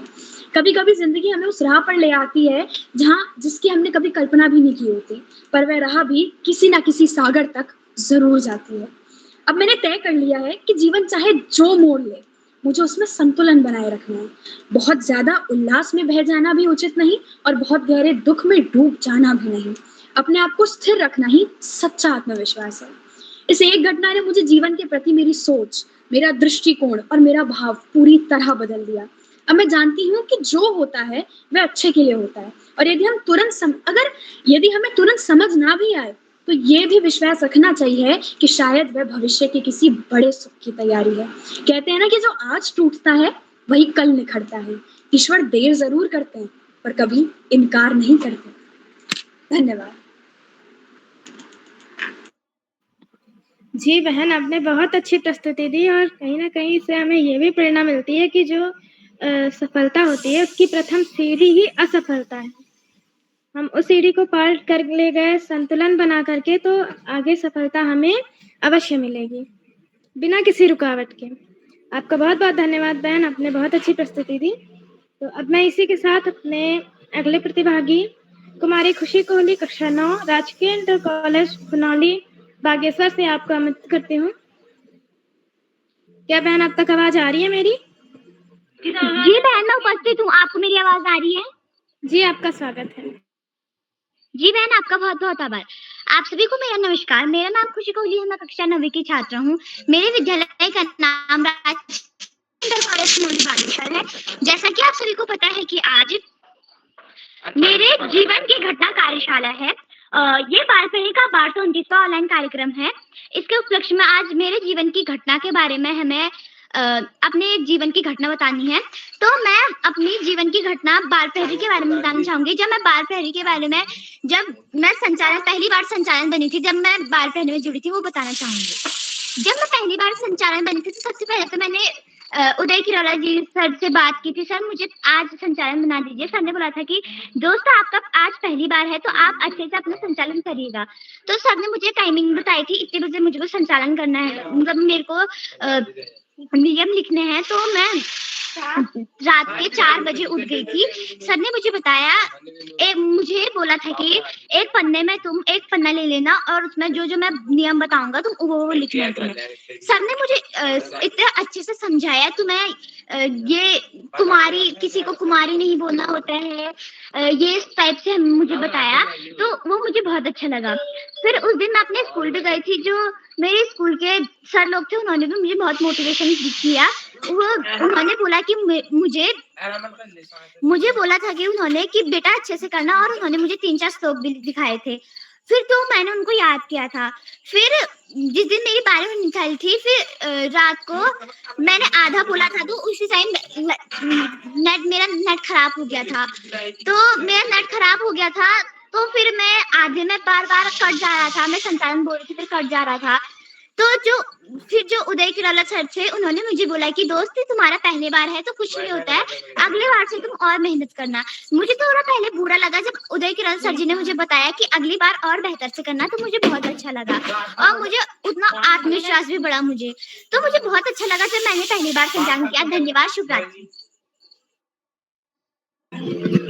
जी बहन, आपने बहुत अच्छी प्रस्तुति दी। तो अब मैं इसी के साथ आदरणीय श्री श्याम प्रसाद पांडे सर, संरक्षक बाल पहरी गुजरात से, सर आपको आमंत्रित करती हूँ। आपका बहुत बहुत स्वागत है, अभिनंदन है। बहुत बहुत धन्यवाद, बहुत बहुत हार्दिक आभार प्रिय अदिति। आपने बहुत सुंदर संचालन किया, आत्मविश्वास से भरा संचालन, और जैसा आपने बताया आपका ये 31वां यानी 31st संचालन था। बड़ी बात। संचालन करते हुए इतनी लंबी दूरी तय करना अपने आप में बहुत बड़ी घटना है, जिसे अंग्रेजी में कहते हैं अचीवमेंट है। तो बहुत बहुत हार्दिक बधाई देता हूं आपको सुंदर संचालन के लिए, आत्मविश्वास से भरे संचालन के लिए, कुशल संचालन। आगे बढ़ने से पहले मैं आपसे अनुरोध करूंगा कि आप भी मंच पर आएं और अपने जीवन की कोई रोचक घटना हमें सुनाएं। अदिति जी। जी सर, धन्यवाद सर। सर्वप्रथम मैं माँ सरस्वती को नमन करती हूँ। मेरा नाम अदिति श्रीवास्तव, मैं कक्षा 10वीं की छात्रा हूँ। मेरे विद्यालय का नाम राजकीय बालिका इंटर कॉलेज जमालपुर उत्तर प्रदेश है। तो जैसा कि आज मेरे जीवन की घटना कार्यशाला हो रही है, तो मैं भी आप सभी के समक्ष अपने जीवन की एक रोचक सी घटना प्रस्तुत करने जा रही हूँ।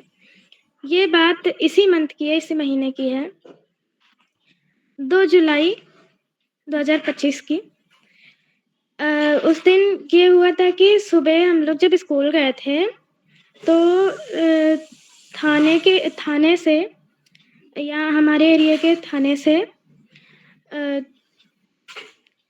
पुलिस आई थी स्कूल आमंत्रित देने के लिए स्कूल, क्योंकि थाने में एक नई चौकी का ओपनिंग थी, तो उद्घाटन था। तो वहाँ के आमंत्रण के लिए आई थी। तो हम मतलब प्रिंसिपल मैम से बातें कर रही थी, तो प्रिंसिपल मैम ने हम लोगों को बुलाया कि मतलब वहाँ पर ये था कि 10 बच्चों को स्कूल से जाना था और स्कूल की तरफ से, तो हम लोगों को बुलाया गया। तो हम लोग गए थे थाना शाम को 4 बजे। तो जब वहाँ गए हुए थे, तो ये वहाँ पर एसपी मैम और डीएम सर हमारे जिले के आए थे। तो हुआ कुछ यूँ था कि वहाँ पर जब हम लोग गए थे तो हम लोगों को तो ये कुछ लगा कि शायद हमसे कुछ पूछा जाएगा या फिर हमें कुछ उनसे पूछना होगा इसके बारे में, क्योंकि महिला पुलिस थाना की ओपनिंग थी, महिला चौकी की ओपनिंग थी। तो फिर वहाँ पर हमें तो कुछ इस तरीके से लग रहा था कि ऐसा कुछ पूछ लेंगे, तो अगर हम नहीं बता पाए तो हम थोड़ा मतलब अंदर से भयभीत हो गए थे। वहाँ पर जा कर के भी बिल्कुल अंदर से नर्वस फ़ील कर रहे थे। लेकिन कुछ देर बाद जब एसपी मैम का मतलब एसपी मैम आई, तो उन्होंने फिर हमें और दीदी को, क्योंकि दीदी भी गई हुई थी और मैं गई थी, तो हम दोनों को वहाँ पर बुलाया था। तो वहाँ अतिथि कैंपस में हम दोनों को बुलाया गया था और बाकी 8-10 महिलाएँ थीं, उनको बुलाया गया था। तो हम लोग वहाँ पर जब थे, तो ये हुआ कि जो फीता काटते हैं, तो उसका मतलब जो सौभाग्य था वो हमें प्राप्त हुआ। तो जब डीएम सर आए, तो उन्होंने कहा कि ये लीजिए, मतलब दीदी से बोला गया और हमसे बोला गया कि ये कैंची पकड़िए और फीता काटिए। तो हम लोगों को पहले तो अचंभित हुआ कि मतलब यहाँ पर डीएम सर हैं, एसपी मैम हैं और हम लोग फीता कैसे काट सकते हैं? तो दीदी ने ये क्वेश्चन भी किया मैम से कि मैम आखिर मतलब हम कैसे ये फीता काट सकते हैं? तो मैम ने कहा कि बेटा, आज के आप अतिथि हो, मुख्य अतिथि हो। और डीएम सर ने भी यही कहा कि आपको ही काटना चाहिए ये फीता। तो फिर उन्होंने फिर हम लोगों से कटवाया था। तो यह जो मतलब फीता काटने का इतना बड़ा सौभाग्य प्राप्त हुआ हमें, इससे हमें बहुत मतलब ये जो घटना हुई, इस घटना को हम कभी भूल नहीं पाएँगे। हमको ये याद रहेगा कि हम अपने एरिया के एक महिला पुलिस थाने की ओपनिंग में गए और वो भी हमारे हाथों ही करवाई गई। और फिर जितना हम लोग डर रहे थे कि हमसे ये पूछा जाएगा या फिर ऐसा होगा, वैसा होगा, ऐसा कुछ नहीं हुआ। वहाँ जा कर के जितना हम लोग का मतलब पैर काँप रहे थे, ऐसा कुछ नहीं हुआ। बल्कि प्रेरणा तो कुछ यूँ मिलती है कि हमें कहीं पर भी अगर कोई भी ऐसा मौका मिलता है, अवसर मिलता है, तो उसमें हमें डरना नहीं चाहिए। डरना बिल्कुल भी नहीं चाहिए, क्योंकि हम अगर डर गए, तो वहीं के वहीं रह जाएँगे और फिर आगे बढ़ने का मौका नहीं मिल पाएगा, जैसा कि अभी हमें मिला। और इससे इतनी खबरें छपी, कितना अच्छा लगा हम लोगों को। तो मतलब इतना इस चीज़ से हमें प्रेरणा बहुत मिली कि कभी भी अपने जीवन में ऐसे मतलब कोई भी सिचुएशंस आती हैं, तो हमें इस चीज़ में पार्टिसिपेशन देना चाहिए। कभी पीछे नहीं हटना चाहिए। जी, धन्यवाद। अब मैं अपनी वाणी को इसी के साथ विराम देती हूँ। बहुत सुंदर प्रस्तुति, शानदार प्रस्तुति। और आपने बताया, ये तो उसका वीडियो भी आपने व्हाट्सएप पे वीडियो डाला था कि एक जिले के डिस्ट्रिक्ट मजिस्ट्रेट और एसपी ने आश्चर्यचकित कर दिया कि 2 बच्चों को बुला करके तुम आपको और आपके बड़ी सिस्टर को, बहन को, और उनसे महिला चौकी का उद्घाटन कराया जामुन। बड़ी बात, आपके जीवन की शायद ये सबसे बड़ी उपलब्धि होगी सामाजिक क्षेत्र में।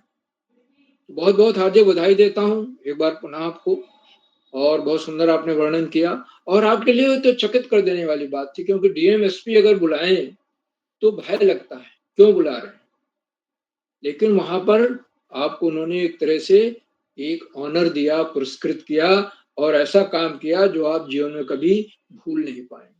तो बहुत बहुत हार्दिक बधाई देता हूं आपको सुंदर संचालन के लिए, शानदार प्रस्तुत के लिए, और वहां पर फीता काटने के लिए मुख्य अतिथि के रूप में आज के इस मेरे जीवन की घटना कार्यशाला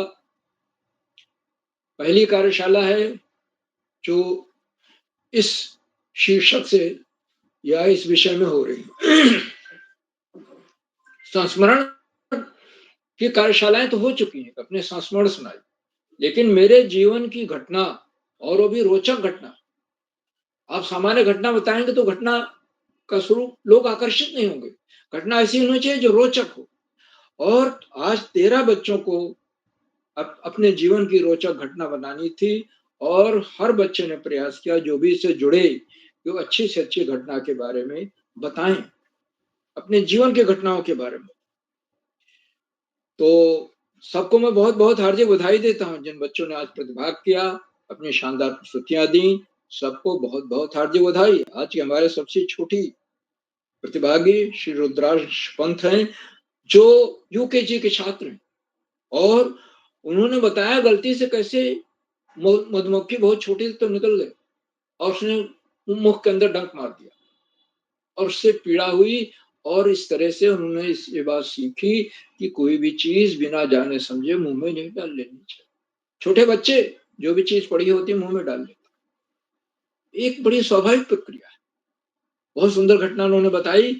और दूसरे एक बच्चे ने बताया, प्रतिभागी ने, कि उन्हें डीएम बनना है और डीएम बन करके जिले का, समाज का, सबका कल्याण करना। बड़ी सुंदर सोच, पानी खेत वाली। मगर डीएम बनने के लिए बड़ी मेहनत करनी पड़ती।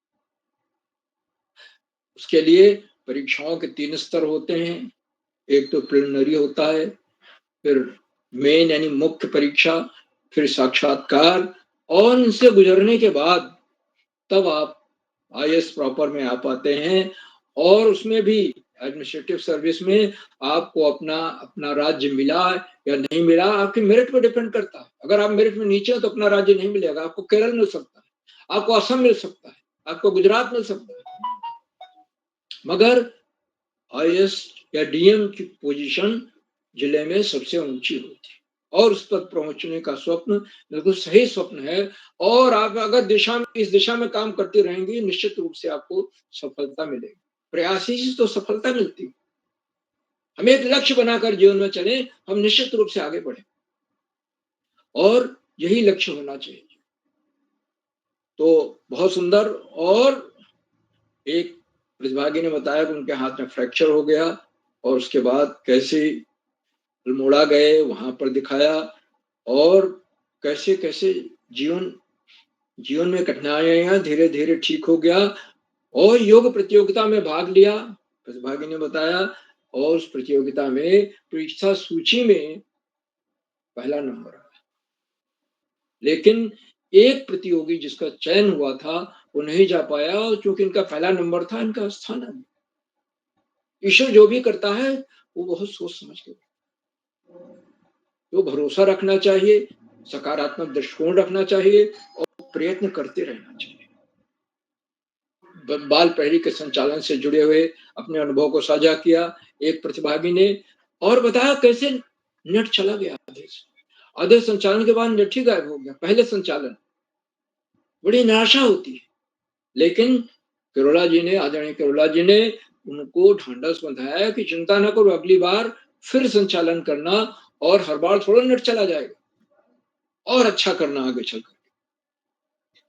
तो और प्रभास देवतला आज के हमारे कक्षा 2 के छात्र हैं, उन्होंने तो हाव भाव के साथ कैसे गाड़ी उनके चाचू लेके गए और नीचे गिर गई, 2 पेड़ में अटकी और उसे अगले दिन उसको निकाला गया।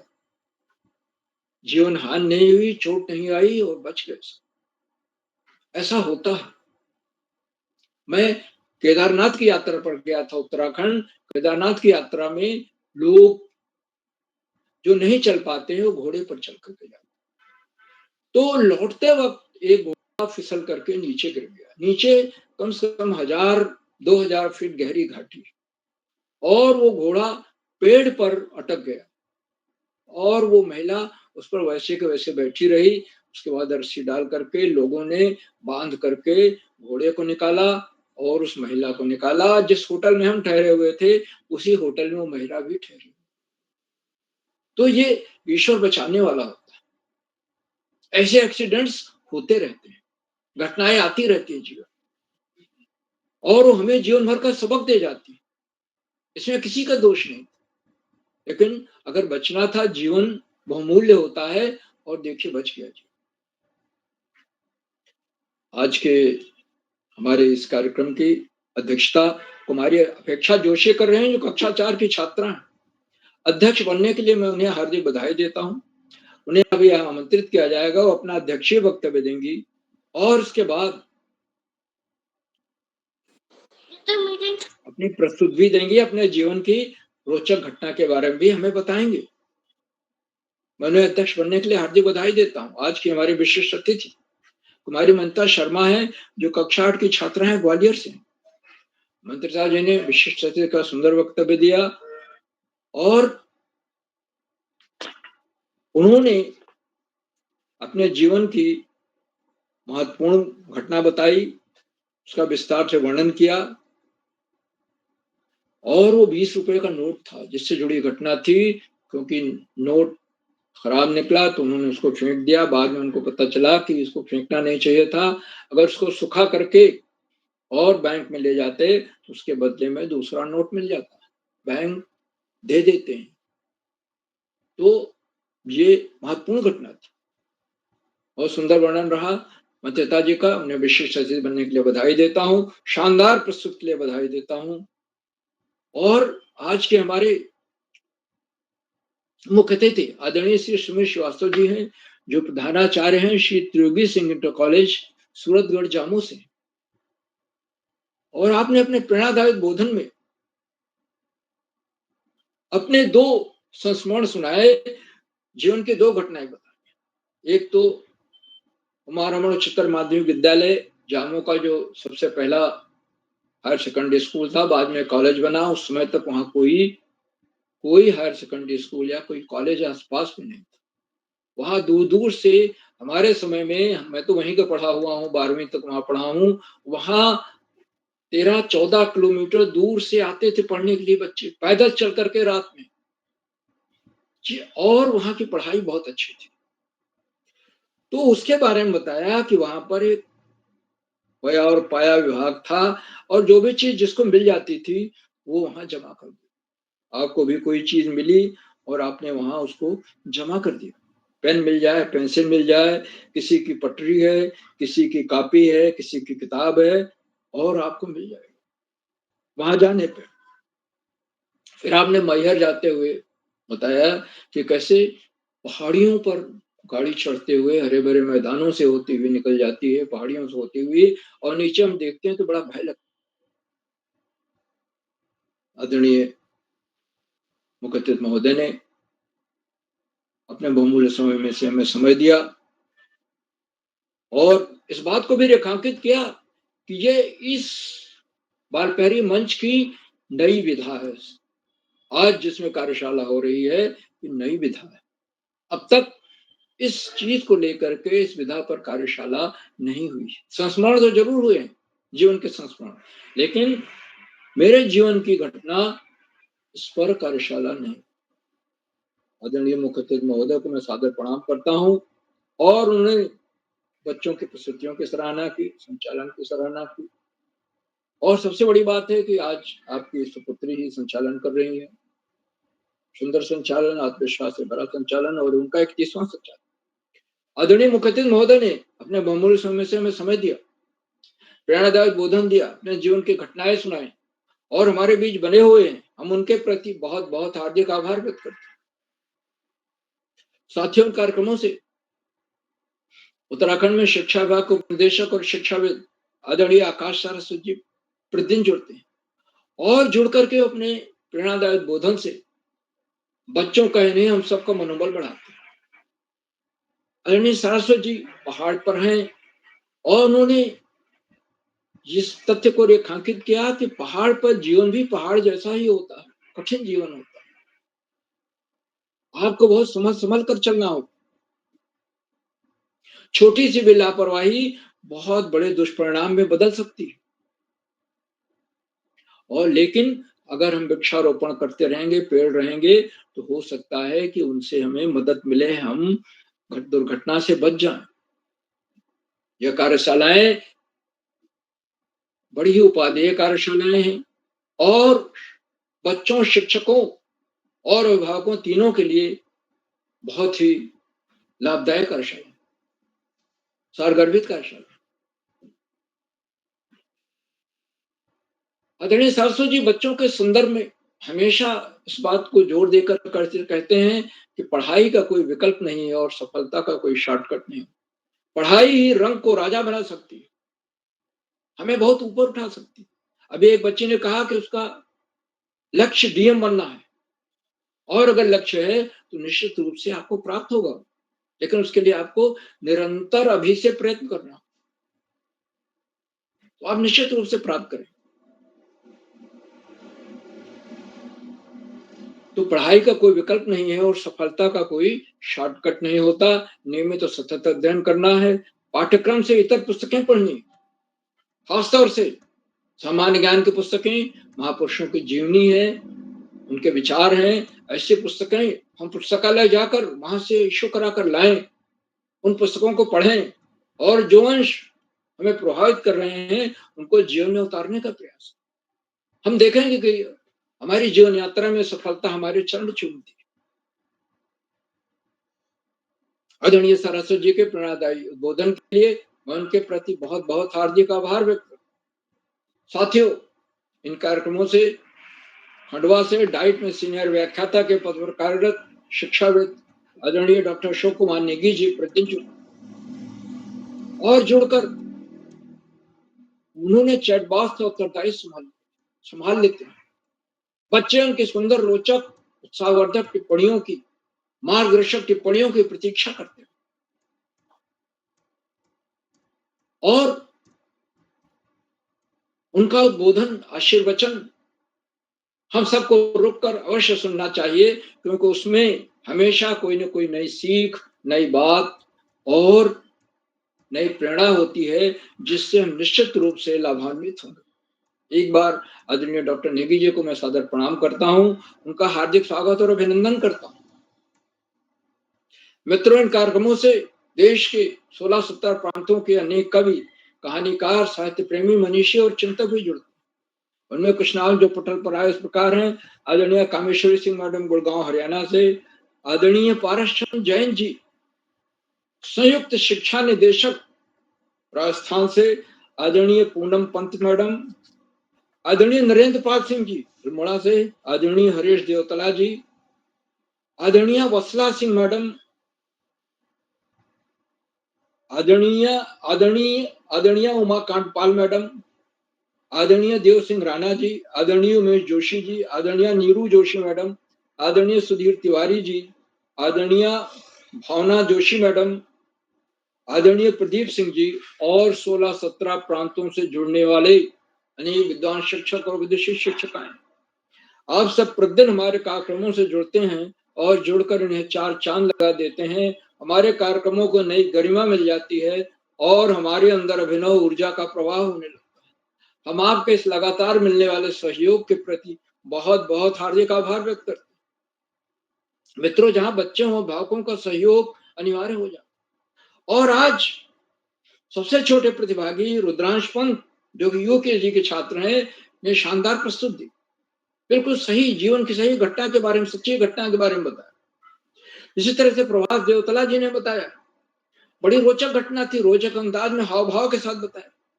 तो छोटे बच्चों को अवसर मिल रहा है, अभिभावक उन्हें जोड़ रहे हैं और इसके लिए एंड्रॉयड फोन या लैपटॉप, वाईफाई सुविधा, पूर्वाभ्यास, ये सब बहुत ही जरूरी है। लेकिन अभिभावक ये सब प्रदान कर रहे हैं क्योंकि वो जानते हैं कि बच्चा उनका एक बार इस मंच से जुड़ा तो उसकी बोलने की हिचक हमेशा के लिए समाप्त हो जाएगी और उसका आत्मविश्वास आसमान छूने लगे।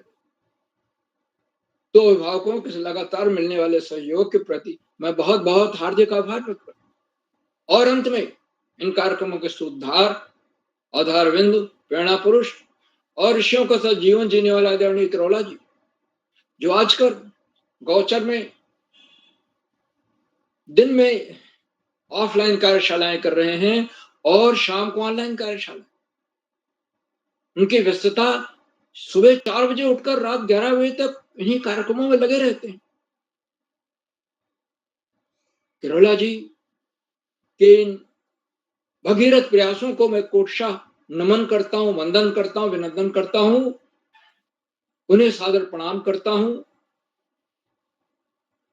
और अधिक समय न लेकर अपनी वाणी को विराम देते हुए मंच का बहुत सुंदर संचालन कर रही कुमारी अदिति श्रीवास्तव जी को मैं सौंपता हूं जो आगे का संचालन करें। बहुत बहुत धन्यवाद, बहुत बहुत हार्दिक आभार अदिति जी।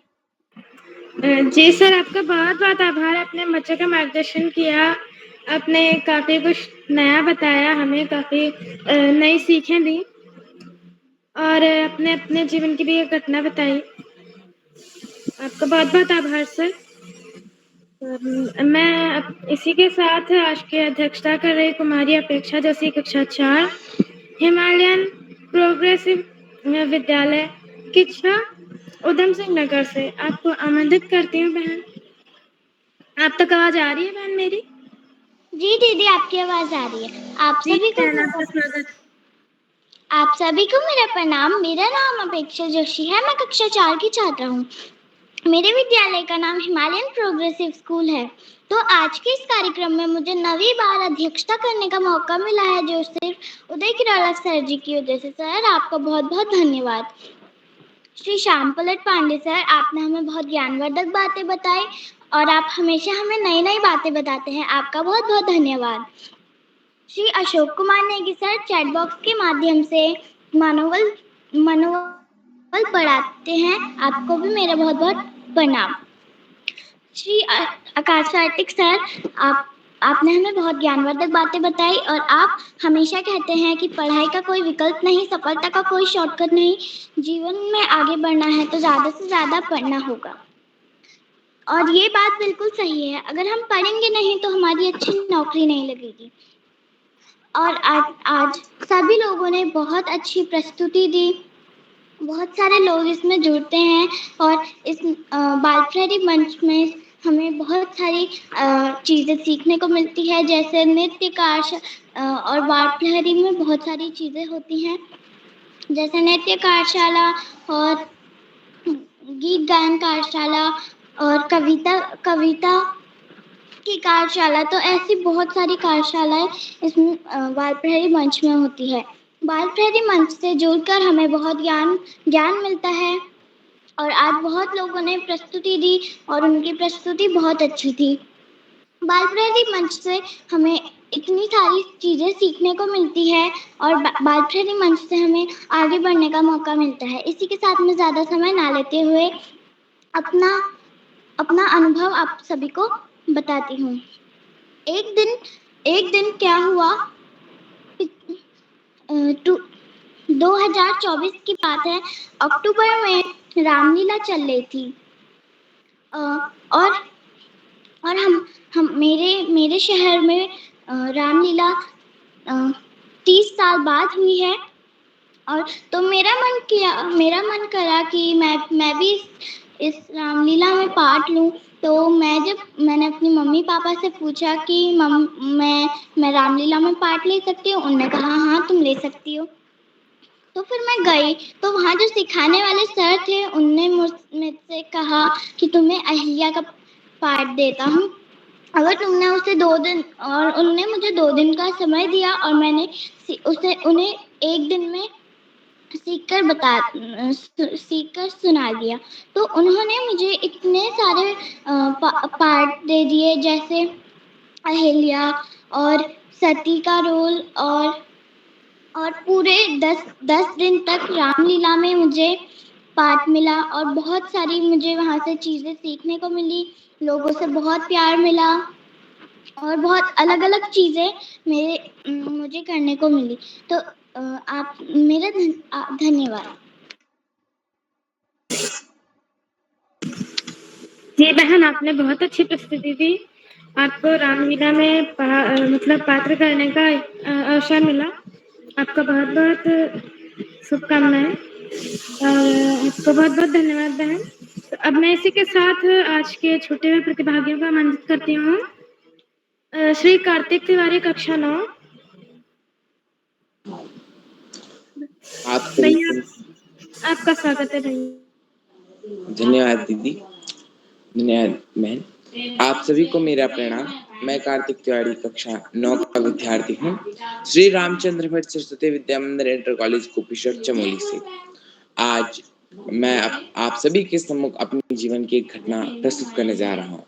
जो मैं आज बड़े बड़े मंचों पर, देश विदेश, ऑस्ट्रेलिया के मंचों पर अपनी कविताओं को प्रस्तुत कर रहा हूँ, उसका कारण बस एक ही है, मेरी वो साइकिल की जिद।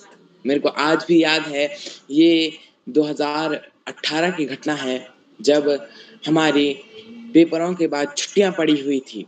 उस समय मेरे को सुकून था, क्योंकि मैंने अपने विद्यालय का सारा दिया हुआ कार्य पूरा कर लिया था। मैं मात्र 7 साल की उम्र का था, मैंने सारा गृह कार्य पूर्ण किया और अपने दोस्तों को देख रहा था, जो कि यहीं हमारे घर के सामने एक फील्ड है, वहाँ सभी मेरे मित्रगण साइकिल चला रहे थे, जिस कारण मेरे मन में भी तीव्र उत्कंठा साइकिल की जगी।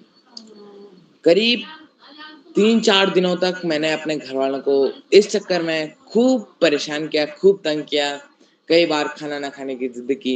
एक दिन जब मैंने ऐसे ही खाना ना खाने की जिद की और साइकिल की ज़्यादा ही जिद कर दी, तो दूसरे ही दिन एक भैया हैं, श्री अमित मिश्रा भैया जी, वो आए। वो ऐसे ही हंसी मजाक कर रहे थे और मेरे से पूछा, अपने मित्रों के साथ हंसी मजाक कर रहे थे, मेरे से पूछा कि कार्तिक क्यों परेशान हो? तो मैंने कहा, भैया मेरे को साइकिल चाहिए। तो भैया ने उस समय मेरे को बताया कि यहाँ जो नीचे हमारे नीचे पे ही सुदामा वेंकट हॉल है, वहाँ एक कार्यक्रम है 12 जुलाई को, श्री स्वामी विवेकानंद जी की जयंती पर, जहाँ की स्वामी विवेकानंद जी की वेशभूषा में आकर हमने उनके स्लोगनों को बताना था। घर में पुराने कपड़ों से ही उनकी पोशाक बनाकर, थोड़े से उनके चप्पल खरीद कर, मांग कर, जब मैंने लाए और पहने और याद किया उनके सारे श्लोगों को, मैंने करीब 6-7 दिनों तक कंठस्थ कर दिया और उसके बाद शीशे के सामने कई बार अपनी प्रैक्टिस की, ताकि मैं सही से बोल सकूं। और खुशी की बात तो मेरे लिए ये रही कि मैं वहाँ प्रथम आया और मैंने अपनी दादी के हाथों से वहाँ पुरस्कार लिया, क्योंकि मेरी ही इच्छा थी, तो भैया ने मेरी इच्छा को नहीं मारते हुए मेरे को मेरी दादी के हाथ से पुरस्कार दिलवाया। उसके कुछ ही 6-7 महीनों बाद मेरा एक दूसरा कार्यक्रम था, क्योंकि अब मुझे ज्यादा ही कॉन्फिडेंस था, ओवर कॉन्फिडेंस मेरे भीतर जग चुका था कि मैंने पहला ही कार्यक्रम सही कर दिया। इस कारण जब मेरा दूसरा कार्यक्रम था श्री रामचंद्र जी पे, वहाँ हमने औरों की कविता पढ़ के सुनानी थी। जब मैंने वहाँ कविता कही, मैंने उसकी 3-4 महीने प्रैक्टिस की, लेकिन ओवर कॉन्फिडेंस की वजह से मंच पे जाते ही वो पूरी शुरुआत में ही खराब हो गई और मैं वहाँ 5वां स्थान प्राप्त किया। मेरे को बहुत बुरा लगा, पर तब मैंने सोचा मेरे ही ओवर कॉन्फिडेंस की वजह से ये हुआ। और इसके बाद मैं चाहे किसी भी मंच पे कोई भी ऑनलाइन कार्यक्रम देश विदेश का हो, चाहे कहीं का भी हो, मैं जब भी याद करता हूँ तो पहले इस घटना को याद करता हूँ कि अगर बाय द वे मैंने ओवर कॉन्फिडेंस किया तो बस, पर कॉन्फिडेंस रखना जरूरी है। अगर हम अपने भीतर कॉन्फिडेंस नहीं रखते हैं तो हमारा कोई अस्तित्व नहीं है। हम जब अपने भीतर कॉन्फिडेंस रखेंगे तो ही हम कोई कार्य कर सकते हैं, मेरा ये मानना है। धन्यवाद। इसी के साथ मैं अपनी वाणी को विराम देता हूँ। जी भैया, आपने बहुत अच्छी घटना सुनाई और आपने सही कहा कि कॉन्फिडेंस रखना चाहिए, पर ओवर कॉन्फिडेंस नहीं रखना चाहिए, क्योंकि वो कुछ ज़्यादा ही हो जाता है। तो आपका बहुत बहुत धन्यवाद भैया। तो अब मैं इसी के साथ अपने अगले छुटे हुए प्रतिभागी श्री गौरव सिंह मेहरा, कक्षा 11 से, भैया आपका आमंत्रित करती हूँ।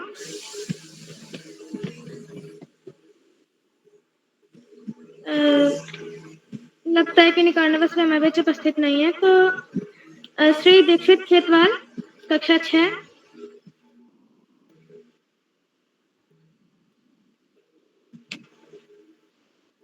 लगता है वे भी हमारे बीच किसी कारणवश उपस्थित नहीं है। तो अब मैं आदरणीय श्री डॉक्टर अशोक कुमार नेगी सर को खंडवा मध्य प्रदेश से आपका आमंत्रित करती हूँ। सर, आपका बहुत बहुत स्वागत है, अभिनंदन है।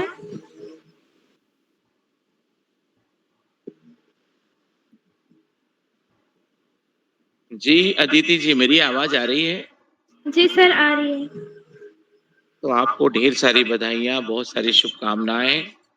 बाल पैरी मंच पर आज मेरे जीवन की घटना शीर्षक से जो कार्यशाला का आयोजन किया जा रहा है, इस कार्यशाला में जो कि बाल प्रहरी का 1229वां ऑनलाइन कार्यक्रम है, इस कार्यक्रम के मुख्य अतिथि श्री सुमित श्रीवास्तव जी, जो प्रधानाचार्य हैं, शिक्षाविद हैं, श्री त्रियुगी से इंटर कॉलेज सूरतगढ़ से।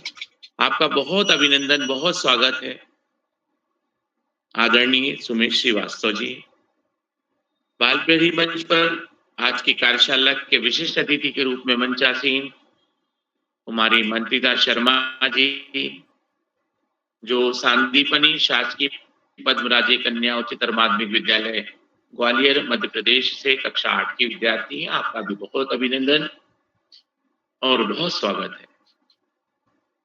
आज की कार्यशाला की अध्यक्षता कर रहे हैं कुमारी अपेक्षा जोशी जी, जो कक्षा 4 की विद्यार्थी हैं हिमालयन प्रोग्रेसिव विद्यालय किच्छा उधम सिंह नगर से। आपके उद्बोधन के लिए मैं आपका बहुत अभिनंदन करता हूँ और आपने जो घटना का प्रस्तुतिकरण किया उसके लिए भी आपको ढेर सारी बधाइयां और टोकरी भर भर के प्रेषित करते हैं।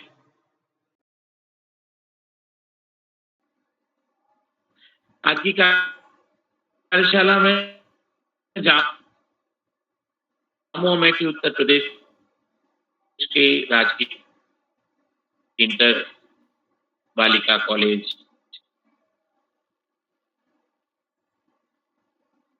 से कक्षा 10 की विद्यार्थी कुमारी अदिति श्रीवास्तव जी के सुंदर और सुगढ़ संचालन के लिए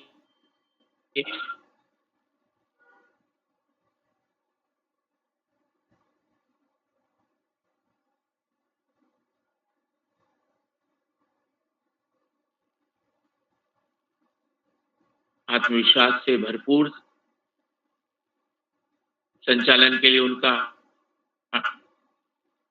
बहुत अभिनंदन करते हैं, ढेर सारी बधाइयां देते हैं और उनके प्रस्तुति के लिए भी उनका हम धन्यवाद करते हैं। बाल प्रहरी मंच पर आज की कार्यशाला में प्रतिभा करने वाले हमारे मित्रों में नेहा कांडपाल जी, कार्तिक तिवारी जी, पावनी खेतवाल जी, प्रभास देवतला जी, जो कक्षा 2 के विद्यार्थी हैं वीर शिवा पब्लिक विद्यालय चौक या अल्मोड़ा से। गौरव सिंह मेहरा जी,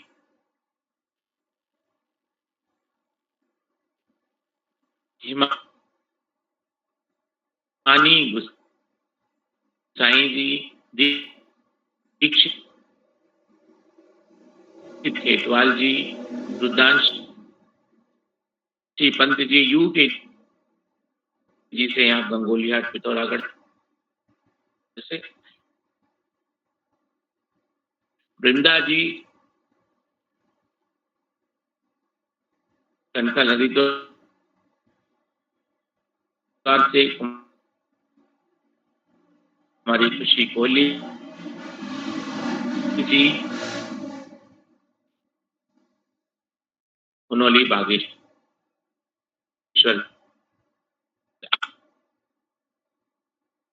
आप सभी बच्चों ने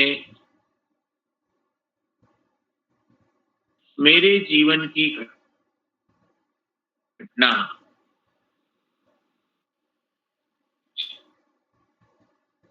शीर्षक को केंद्रित करते हुए आज अपनी बातों को साझा किया।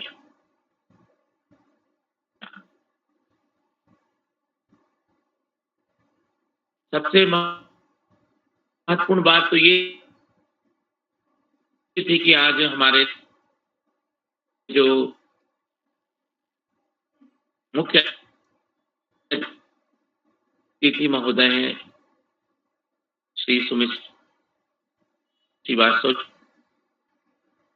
जी, उन्होंने भी अपने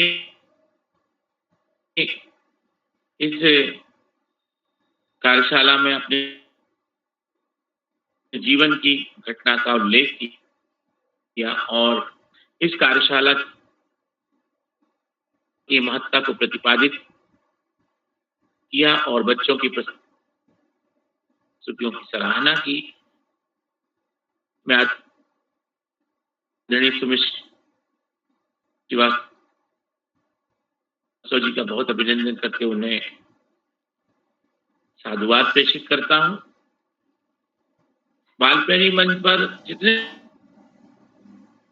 वास्तव में ऐसी कार्यशालाओं का उद्देश्य जो इस शीर्षक को लेकर है, ये अपने आप में स्वतः